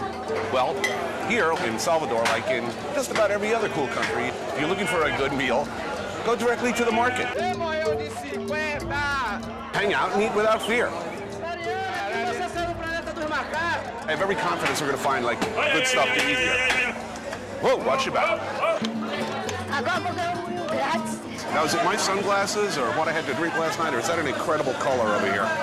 You know, you see certain constants when you travel around the world like I do. Like, you see all these ready-made kits of the nasty bits. Keep that knife away from me, dude. Little packets geared towards people who don't have a lot of money, go to the market and get it. I mean, you'll see like 75% of the stuff that seems to be sold here in the meat department are the good parts. The guts, the heads, the hooves, the snouts. Looks like a windpipe to me. Blood cake, which some of our older students will recognize from the Portugal show. Dried shrimp, palm oil, chili peppers, coconut. Classic elements of Bahian cuisine. Let's find out where the snacks are at. Ah yes, tasty mystery bits on a wheel-rim grill. I mean, come on, what's not to like? It looks like some sort of a chicken, some mysterious-looking sausage and a bit of beef or beef heart or organ meat. I mean, come on, that looks good. Not only is the grill happening, but I've managed to make a new friend or two. Stay right there. You have two coca? Whenever I'm on the road, I like to export American values whenever possible. Okay, I got sausage, I got some sort of, I don't know, one of your lesser cuts of beef. Oh, pork, right. I'll hook up my little friend here. I hope he's hungry. You guys hungry? Hey, guys. You share with him, too, okay? Para dos. Sausages and mystery meat. It's a beautiful thing. And I've got two new friends and bodyguards. Hey, I'm building a crew already. All right, the wheel rim grill was cool, but I'm ready to dig a little deeper. A lot of good stuff here. I'm having what I'm told is sort of a typical thing to eat around here, moqueca. Moqueca, as I understand it, is a soup-type thing involving dried beef, leg, fresh beef, whatever that means. I suspect there's some nasty bits involved. Listen, how can you go wrong? It's hot, it's liquid, it comes in a bowl. There are lots of locals sitting around eating it. It's got to be good, right? To prime my palate for the main entree, my friends at the food stand hooked me up with a bowl of beef broth-based porridge. Thank you. You get all your fried meat, your fresh meat, your nasty bits. You cook them in broth, haul out and serve. The broth then is thickened with manioc flour to become this porridgey, gruely, and very delicious sort of substance, which you can jack with a nuclear hot salsa. Yeah, this is good. Just like in many other places, what was created by the very poor out of necessity is now a mainstay of the country's cuisine. But I digress. I believe there's some mystery meat to be had. Oh, yes. Pleasure is not always pretty. My old friend Jose, my Portuguese boss back in Leal, he's going to start heavy breathing when he sees this. Like, I don't even know what this piece is. I probably don't want to know, but it's really good. I know you're out there, you're saying, oh, dude, how could he put that in his mouth? That looks nasty. Well, as every chef knows, that's where the flavor is. I pity the fool who doesn't like this. Oh, that's wonderful. It's kind of like pastrami, only different. Organ meat and beer. What's that beer buzz early in the morning, that Sheryl Crow song? There's no line about organ meat in that song, is there? Good, I like it. Thank you, my good man.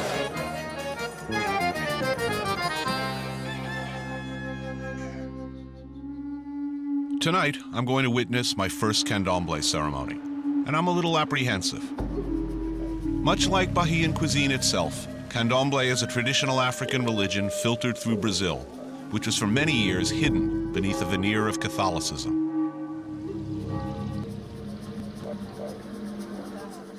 The ceremony is taking place at the house of candomblé priest Belda Sum, where a new member will be initiated into the cult. Candomblé is a deeply felt religious ritual dating back hundreds of years, where members gather together to call the spirits to their aid. It's a mainstream element of Bahian culture. Through song and dance, members of the congregation encourage each other to enter a trance-like state to help channel spiritual energy. Bell serves as the spiritual leader and rather flamboyant master of ceremonies for the group. Es típico. Having said all of that, I have no idea what's going on here. I'm confused. I'm a little uncomfortable, and this thing goes on forever. Everyone around me's been swept up in some kind of transcendental frenzy.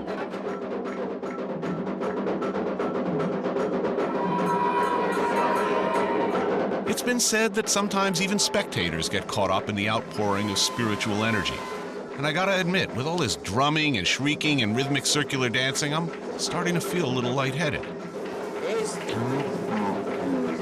Note to self, avoid falling into a trance-like state at your next cult ceremony or keg party. Happily, when I come to, there's a heaping serving of post-ritual grub being passed around, an offering to the gods consisting of farofa, rice, beans. Okay, it's not the best meal I've ever had, but if it's fit for a deity, who am I to complain?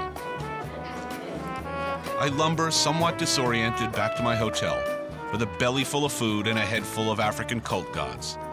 Just another day on the job.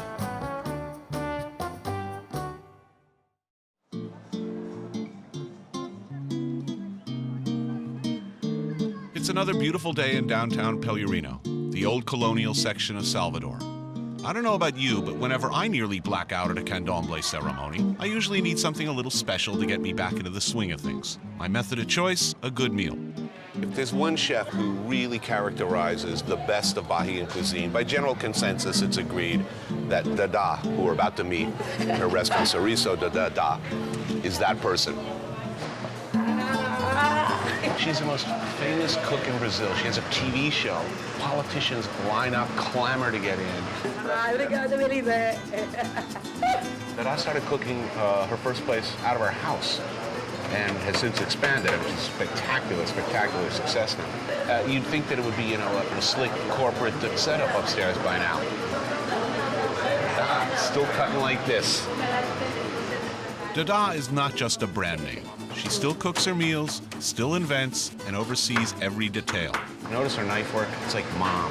The blade against the thumb, none of the professional knife technique, violating every known rule of French cooking. That's a good sign. But technique aside, it's the food, her food, that really sells this place.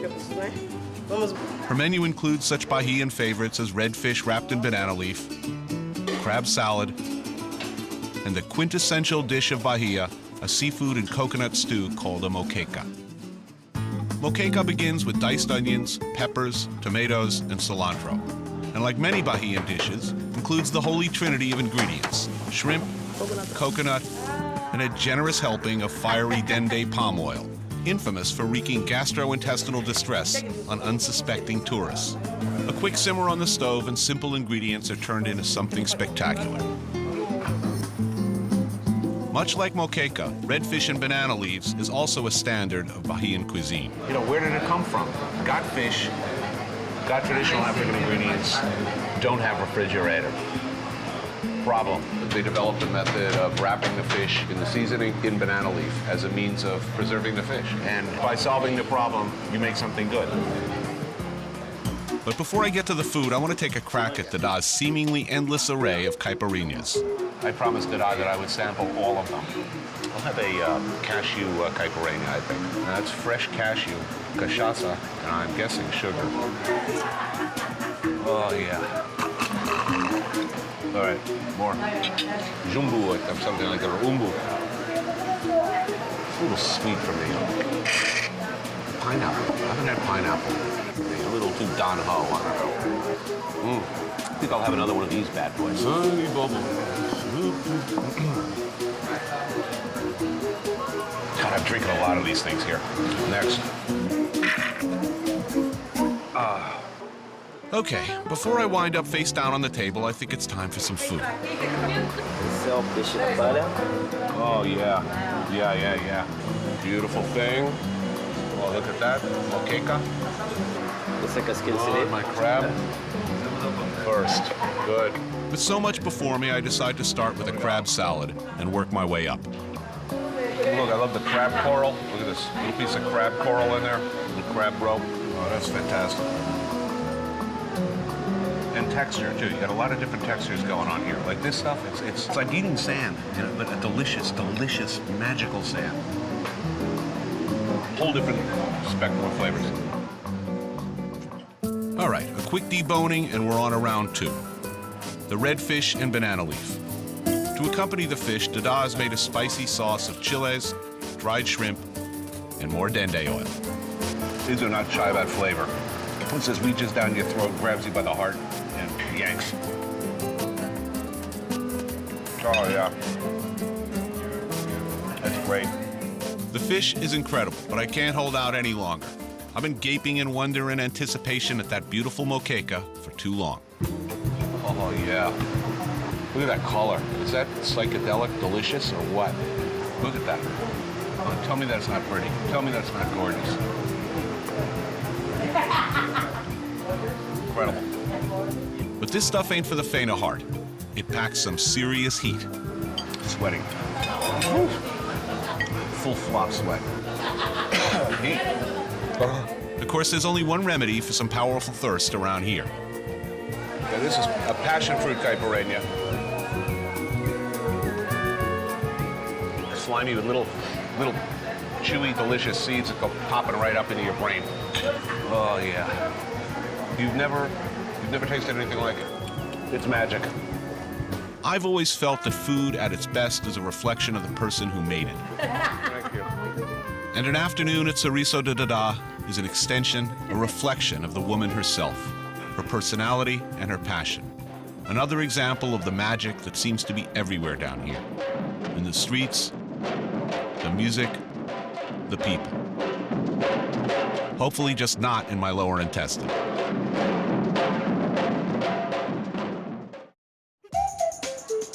Okay, so it's been great traveling around Salvador, trying spicy foods, but let's not forget that we're about a block away from the equator.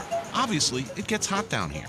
So in the interest of remaining upright, it makes sense to hit their best local ice cream shop. There's just one problem. Not an ice cream sort of a guy. But I should be a good host. Then give the Food Network people what they want. Deep insights. When I'm in a new town, I can't ever leave it without trying a festive medley of regional ice cream flavors. off-the-cuff comments, You should shower more. a choice selection of personal memories. Happy memories of Carvel as a child. The history. That winning play in the softball game. The tradition. First A on my report card. Oh, if these walls could talk. Actually, I didn't have any of those things in my life. And in addition to that, I can't even read this damn menu. I'm lost. Being a resourceful Boy Scout, I get some help from the locals.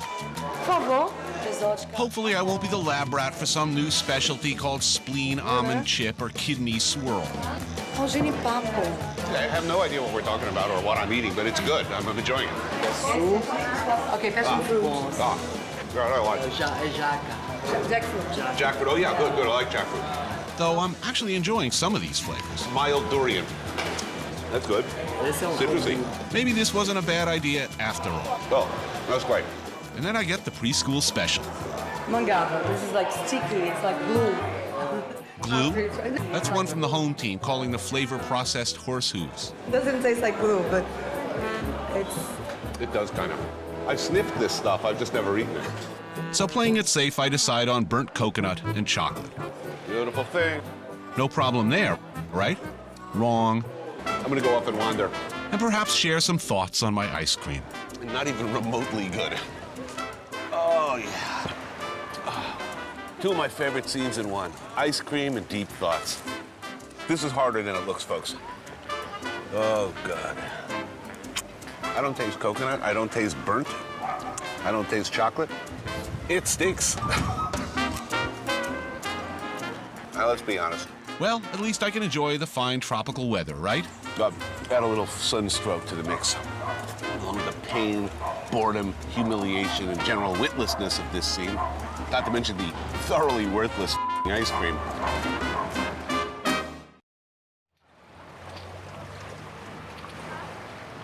It's early in the morning in Salvador. And while everyone is starting fresh, I can't quite put all the drumming and voodoo from the other night out of my head. So I'm heading down to the beach. The beaches in Bahia mean more than blankets and suntan oil. Pack an appetite. So I settle in at my table, sample the refreshments. Perfect. Peruse the menu. Oh, good, helpful pictures. Note with displeasure and envy how much better looking the staff is than I am. And get in the groove. The idea around here, you sit around, you drink beer, you're getting tan while you're chatting with your friends and drinking. It's not the object of the mission unto itself. It's to have a good time on the beach. Food tends to find you. Yeah. Ever have a cheese-sicle? That's right, cheese on a stick, toasted over a pot of coals. I'm starting to get some traffic here. Beads? What the hell? Yeah, good. That browning cheese over there is putting me in a festive mood. Moment. You've ever had onion soup? All that crispy, crunchy, wonderful stuff on the outside? This is better. Oh, buying everything on the beach here. Ooh, what's that? I'm interested. Palmito? Oh, sugar cane. All of this is one smack, one hell. I find it disturbing in a Freudian way. But now, my psychiatrist won't let me enjoy this. Oh, shrimp dude. Obrigado. You don't see this on an American beach, right? Just sitting there, somebody brings you by some whole shrimp, head on. That's good. So maybe you're thinking, okay, Tony, you've had a few nice snacks here, but what really separates this place from Coney Island? Oh, dude, quail egg lady. I've been waiting for this all afternoon. Okay, yes, please. Sell me your wares. Cuatro. Sí? Cuatro? Sí. Perfect. Come on, this is cool. Quail egg lady ever visit your beach? Yeah, I didn't think so. Salt. Oh, that's good. Yes, please let me sample your nuts. Cuánto? This is like a lifetime supply of turtle wax. One can. Perfect. You can pretty much sit here all day and people bring you stuff. If only all of life were like that. And another staple of Bahian beach life. Hunky waiters in funny hats. Uh-oh. If he calls me Gilligan, I'm running. Hello. Hello. Okay, I know what I want. Yes, for an appetizer, I'd like to not look like a shirtless Don Knotts next to a hunkosaurus over here. And for my entree, could you make this guy remove that hat? If he calls me little buddy, I'm out of here. Hopefully, I have a good meal coming. I just ordered from the restaurant some tiny little fish, head, bones, skin, everything intact. Roll them in flour and deep fry them. And I also got a whole roasted fish, which is also a good thing because, as we all know, fish on the bone is always better. If you can eat the whole fish, always a good thing. Oh, yeah. Oh, that looks really good. Obrigado. You know, tiny little fish, head, bones, the works, dipped in batter in this case, and fried. And this, I'm deeply suspicious of, because it resembles tartar sauce, something I don't like. Wilson, my waiter, after deciding to change into something more casual, has been nice enough to offer me a lounge chair. Well, he's just been keeping track of how much beer I've been drinking. The skipper's not so bad. Hello!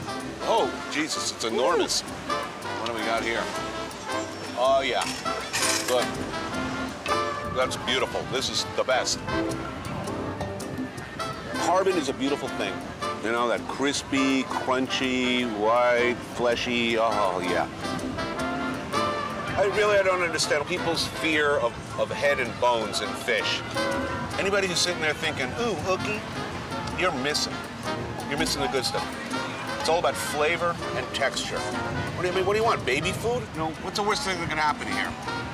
You know, a little sunburn, headache tomorrow, maybe a little less than quality time on the old Thunder Bucket tonight. But hey, it's worth it. I've always wanted a sedentary lifestyle by the sea, drinking heavily in direct sunlight, eating beach food. This is pretty much my chosen state of existence.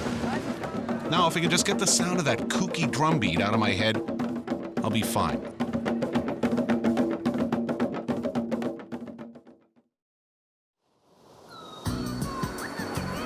So here I am after a long day at the beach, soaking up the sun and drinking heavily.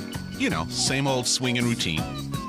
After such a hard day at work, like most true Bahians, I've discovered the joys of acarajé, which is yet again another transplant from Africa. Acarajé is bean paste that's been infused with vatapá, which is a paste made from dried shrimp, tomato, and seasonings. The whole thing is blended together and fried in a swimming pool of dende oil. Every mouthful, by the way, is about 9,000 calories. It's a heart attack waiting to happen. One acarajé with camarão. It's kind of like a falafel sandwich, but in this case, the falafel is the sandwich. They slice it right up the middle, fill it with a little dried shrimp and some salsa, and you're good to go.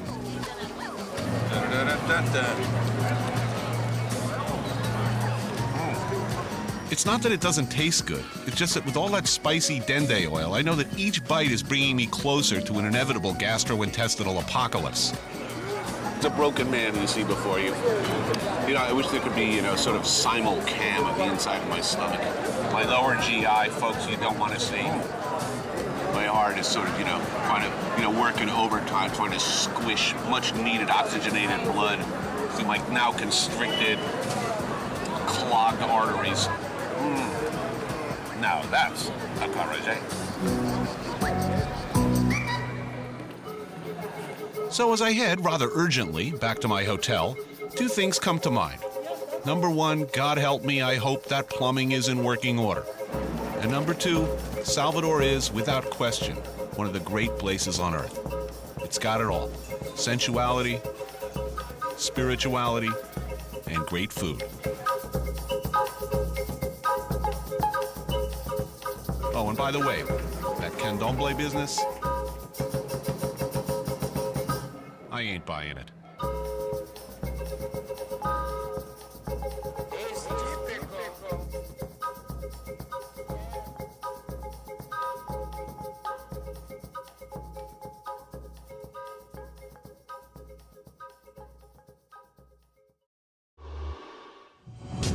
I came to Morocco looking to go to the Sahara. I want to eat roasted goat or camel, grilled over an open fire. I want to eat sheep's eyeballs, and when I look out, I want to see an absolutely unbroken vista of nothingness. To the Western mind, Morocco can be a surreal-looking place. Tilt your head and you'll see desert, and in the background, snow-capped mountains. You'll see a community built largely of mud and straw, and yet there'll be an internet cafe. So to use the old saw, it is a country of contrasts. We just left Fez, which is a rabbit warren of activity. Fez is, of course, the longtime center of Moroccan cuisine. When you think of Moroccan cuisine, you think couscous. No question about it. This is wonderful. Kebabs of lamb or beef, known here by the French name brochette, are pretty common.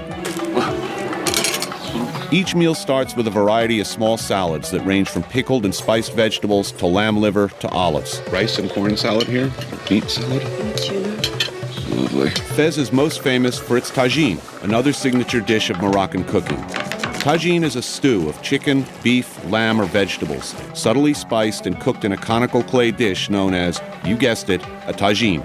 Moroccans eat almost all their meals at home, and I was lucky enough to get invited to some of these. So I've had the best Fez has to offer.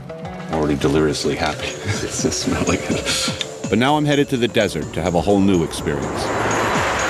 So as I understand it, we're crossing the mountains. We're going to eat some road food, and then I'm looking for nomadic desert-dwelling food. They do, as I understand it, dig a hole in the sand and chuck in a lot of hot coals, roll a big animal in there, and let it roast away. It's supposed to be fantastic. So I'm looking to stand in one place and turn 360 degrees and see nothing but sand. And I'm looking to be about as far away from everything I know as I've ever been. Abdul is my guide, my driver, my mentor. He knows his country, loves his country. He's very proud of the cuisine.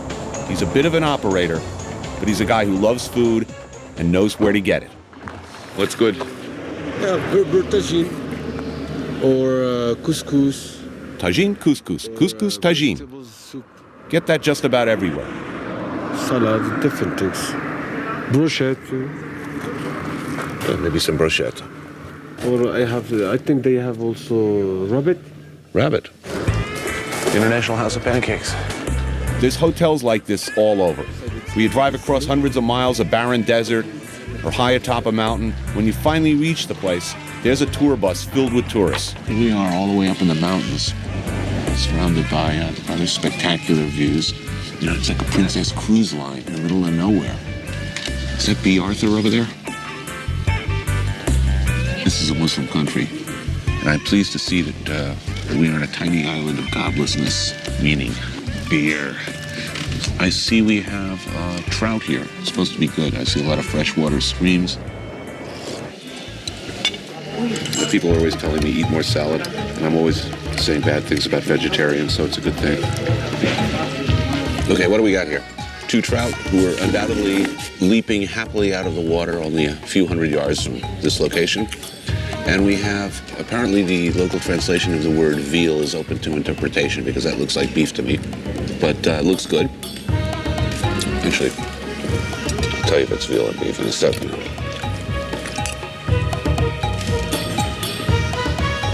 Good, maybe youngish beef. The trout is grilled and simply served with saffron rice, roasted potatoes, and stewed carrots. Very nice. Lovely. Let's eat. Good. Fresh. You know, I'm usually not a freshwater fish fan, but it's local, it's fresh. This is really good. It's good, all right, but this is no desert barbecue. This is like on the way to the desert. We're not even there yet. We're not even close. A roadside snack. There's a lot of sugar in that tea right here. I'll tell you where we were, but I don't know. Long road, man. A long road to the desert.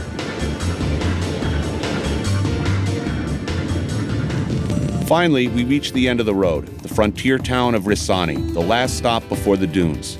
We'll sleep here before our final push to the Sahara. I don't want to eat in the hotel. I just don't want to do it. I've come all this way. I don't want to be sitting around in a room full of tourists tucking into tourist food. Okay, let's see if we can find anything edible here.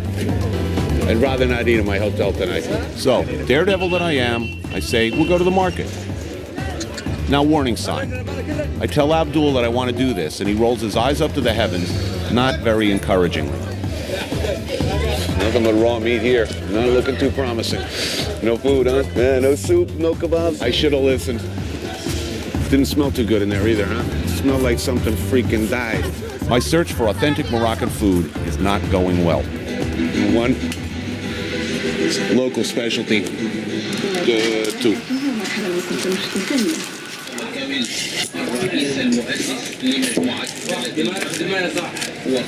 No, that's not bad. What was it I just ate, by the way? We'll see how I feel tomorrow. We'll probably have a better idea. What was the line from the Odd Couple? They find something in Oscar's refrigerator that was either very old meat or very young cheese. Here's where I slink back into my hotel with my tail between my legs. Oh, Heineken. Life is good. What we got here is chicken tagine, and apparently tagine covers a whole multitude of sins. I mean, this is very different than what we've seen. Yes, different. Chicken with raisins and Onion. It smells very different. Tastes a little bit sweet. Looks like it was actually cooked in this tagine, judging from the sizzling. Anything that's cooked slow in a really, really heavy object like clay, and anytime you cook in clay, it's going to be better. Just like anytime you grill over wood, it's almost always going to be better. So a new take on an old favorite. Tagine offers many possibilities, but that's not what I came here for. I want my whole roasted lamb. So tomorrow, the dunes. Going out on a big sand dune. Contemplate the mysteries of the great vastness. And tear into hunks of sizzling meat. Okay, cheers, big good. All right. Bismillah. Bismillah. Bismillah. Moroccan way. Moroccan way. You can do it, I can do it.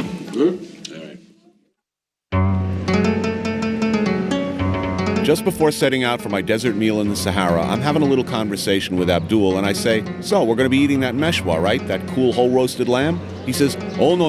You'll be eating something else. Couscous. Okay, I don't want couscous. I had couscous in Fez. I want a lamb. I want the whole roasted thing like I read about in some book somewhere. I want to do the Lawrence of Arabia thing. Hey, I was here last night. It smells better today. I take that back. So I insist he take me back to the market so we can find a sheep. Yes. We need one. If we're going to have one cooked for us, we have to buy ourselves. Maybe this is unreasonable of me, but I did not come all the way to the Moroccan desert so I could sit there eating couscous like the other rubes. But in any case, we need to bring our own meat, right? Yes. Okay, so we need to buy, we need the whole wazoo. I want a lamb. I want a whole lamb. I must have this, Abdul. Please, hook me up, I say. So we go visit the local neighborhood butcher in Risani. I like how he cuts that meat. I like the cutting board. Look at that. Just a tree stump.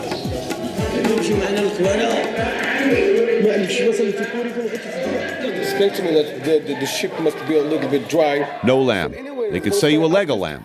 Lamb shoulder. The constant refrain in my life. If you come Monday, you could have gotten that whole lamb. Listen, I'm not throwing chunks of lamb into an oven. I want a whole lamb, cooked in a clay oven like I saw in the movie.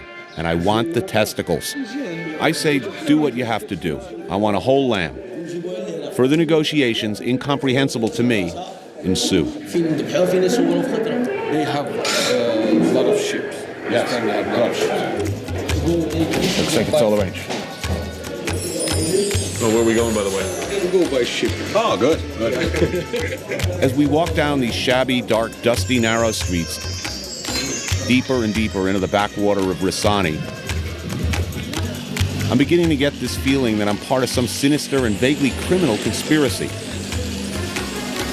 And I'm beginning to get the idea, when we're joined by a guy who seems to be carrying some menacing-looking cutlery, that my desire for a whole lamb dinner on the dunes is going to mean bad news for another living creature.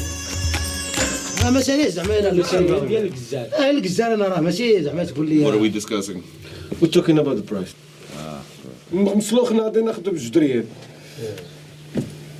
اشو غنديرهم ماشي هما اللي يخلصوا راح غادي نخلصوا والله ما هذا ما كتساوني الا والله الا تكسب الساون يلا زيد سير $90. Sounds good to me. Yeah, see, this is the bench team waiting to get in on the action up there. He's very good at this. Fast. There are very prescribed means of killing an animal in the Islamic faith. It is slaughtered and prepared as instructed by the Quran. Halal preparation of meat. One points the animal towards Mecca, immediately cuts its throat, dresses it, constantly washing. What do they usually cook up? Just meat and balls. Balls. Yeah, with the balls. Good? Yes. This guy will happily tell you eating testicles is not unusual. They eat calves' testicles in the U.S., only they call them Rocky Mountain oysters. I've personally never had them, so I've got to try them. That intestinal lining there, perfect for merguez, spicy Moroccan lamb sausage. Just clean that up and pump in your nice lamb and spice mix, tie it off in a lynx. You got something really good. I saw this on cable in France, actually. Pay-per-view. Good, yes, save the crepine. Yes. I like to wrap the brochettes. But that's really good. Yes. I like that. I would do the same thing myself. Oh, yeah? Yeah. It's for classic French. Into the bag. When Tony gets hungry, things die. All right. From this point on, no more minivan. Got to rent a Land Rover. You're going out in the desert, you're hitting sand, you're hitting a little rougher terrain. You need four-wheel drive. Plus, they look so cool. It's like driving on a big brick of Philadelphia cream cheese. Yeah, I'm liking this. Abdul would rather be in the pool at the Sheraton, having a tall boat drink, watching a soccer game. With the beautiful girls. Well, I forgot, yeah, with beautiful girls in bikinis. Not me. I'm looking forward to eating my whole roasted lamb under the stars. This is one of those motifs of the imagination. You know, I thought I'd never see. Woohoo! You know, you see it on the side of cigarette packs, and you see it in the movies, and you see it in postcards maybe now and then, but you don't ever think you're going to see it in person. Suddenly, you see in the distance a big pile of sand, the Sahara. In the afternoon sun, the sand looks red. I realize I'm at the end of the world, and I've never seen any place like this. I may never see any place like this again.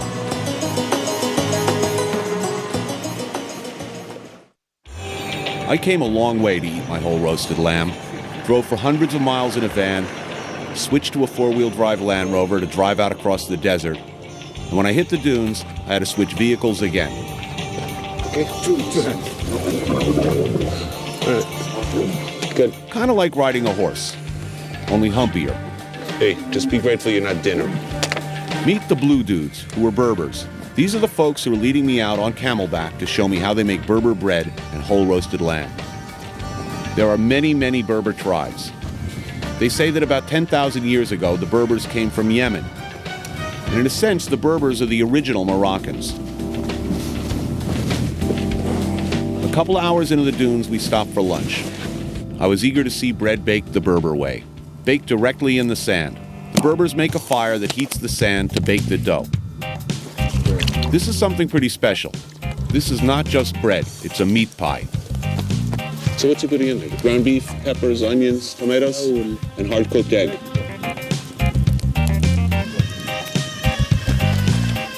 I bet Martha Stewart could do this. And they bury the bread directly in the sand. This doesn't sound like it would work, does it? Won't sand get stuck in the dough? I guess we'll see. Around how long does it take to cook? Half hour it's being cooking. So maybe we should go look at the sunset.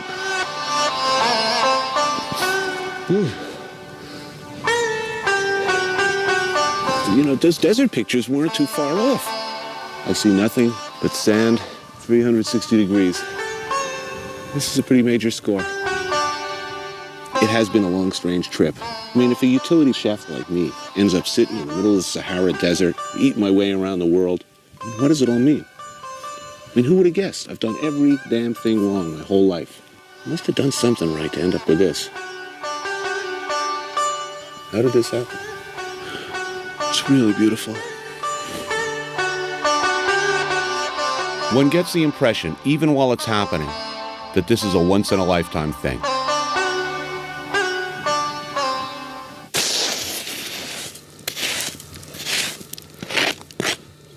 In the desert. I hear something. That's the sound of sand being scraped off my lunch. Now that doesn't sound like a good thing, but it is. Going down.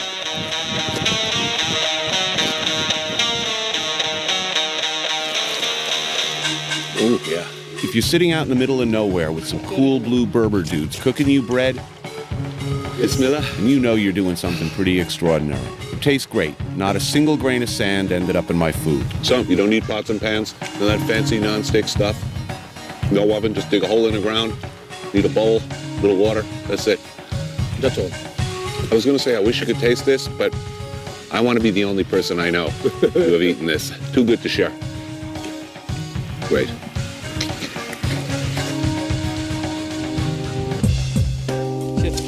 After lunch, we continue on to the Berber camp. I did not expect what would be waiting for me. Full bar, hef-style pillows, carpets. Cheers. Cheers. Cheers. Big ears. This is better than I pictured a desert oasis. Time to put the meat on. What we got going? Put this in. Putting the nuts back in there. Give it a good rub down with water, onion, mount him on a stick, wire him tight so he doesn't fall down, and jab him into a mud oven. Oh, yeah. So this is a packed mud oven. You're going to put out almost all of the coals. The lamb's going to go in, and just the residual heat in that oven, and a few of the coals are going to be enough to roast that sucker up. Oh, and the flavor is going to be amazing. I'm really having a good time. You done good, Abdul. Seal that bad boy up. They've been doing this for centuries. I used to use the word old school. This is old school. I was going to put the ship. Okay, good. Looking forward to this. He's pleased. All right. It must be not very hot. Right. Medium. Otherwise, it'll burn. It'll get too dark. See ya. That's beautiful. Yeah. You're gonna put the top on. I'm really loving this. How long does he think it's gonna cook? 2 hours. That's fantastic. Great. A little late supper, perfect. If there is some even very small hole, it's no good. It's not good. Right. So checking for leaks. Admit it, this is the greatest thing ever. All right. I'll be at the bar.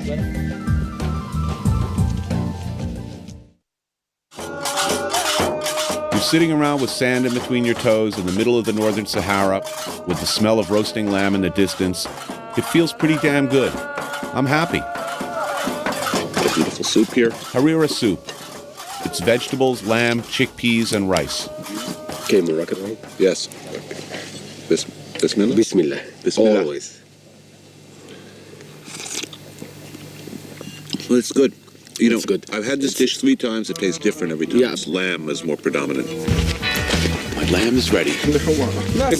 No. How do they know it's done? Timing. Done this before, I gather. It's like telepathy. Sending messages. I'm ready. Drum roll, please. That is looking really good. That sucker's done.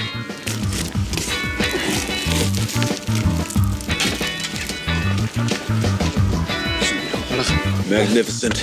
The idea of eating whole lamb meshwa, Berber style or Moroccan style in general, you're eating with your hands. You're not traveling with cutlery. That's a Flintstone-sized portion. Seeing if you're able to pull off shreds of fat and skin, meat, pop it right into your mouth. Oh, yeah. I know what that is. The testicles. Testicles, you say? Sheep testicles. Tony, that's disgusting. That's horrible. Bismillah. Bismillah. I believe they call these Rocky Mountain oysters. Tasty. Very tender. You know what? Those are really good. In fact, with a flavor much like sweetbreads. Or mincy. Imagine veal, only fluffier and more tender. Make you strong, like bull. It's aphrodisiac. Yeah, think about that. Wait, listen, I just knocked off a whole nut myself. Wonderful. It couldn't be better. Fresh, crispy, delightful. Please thank the chef. This is wonderful. Thank him for an extraordinary experience. Thank him for all the extra work and everything. You don't know what you're missing. This rocks. I came a long way from my whole roasted lamb. If next week I'm hit by a truck, one of the things that will give me some comfort is I saw the sun set over the Sahara, and I ate my whole roasted lamb. It's just perfect. It's just like the movies. Life finally lives up to its advertising.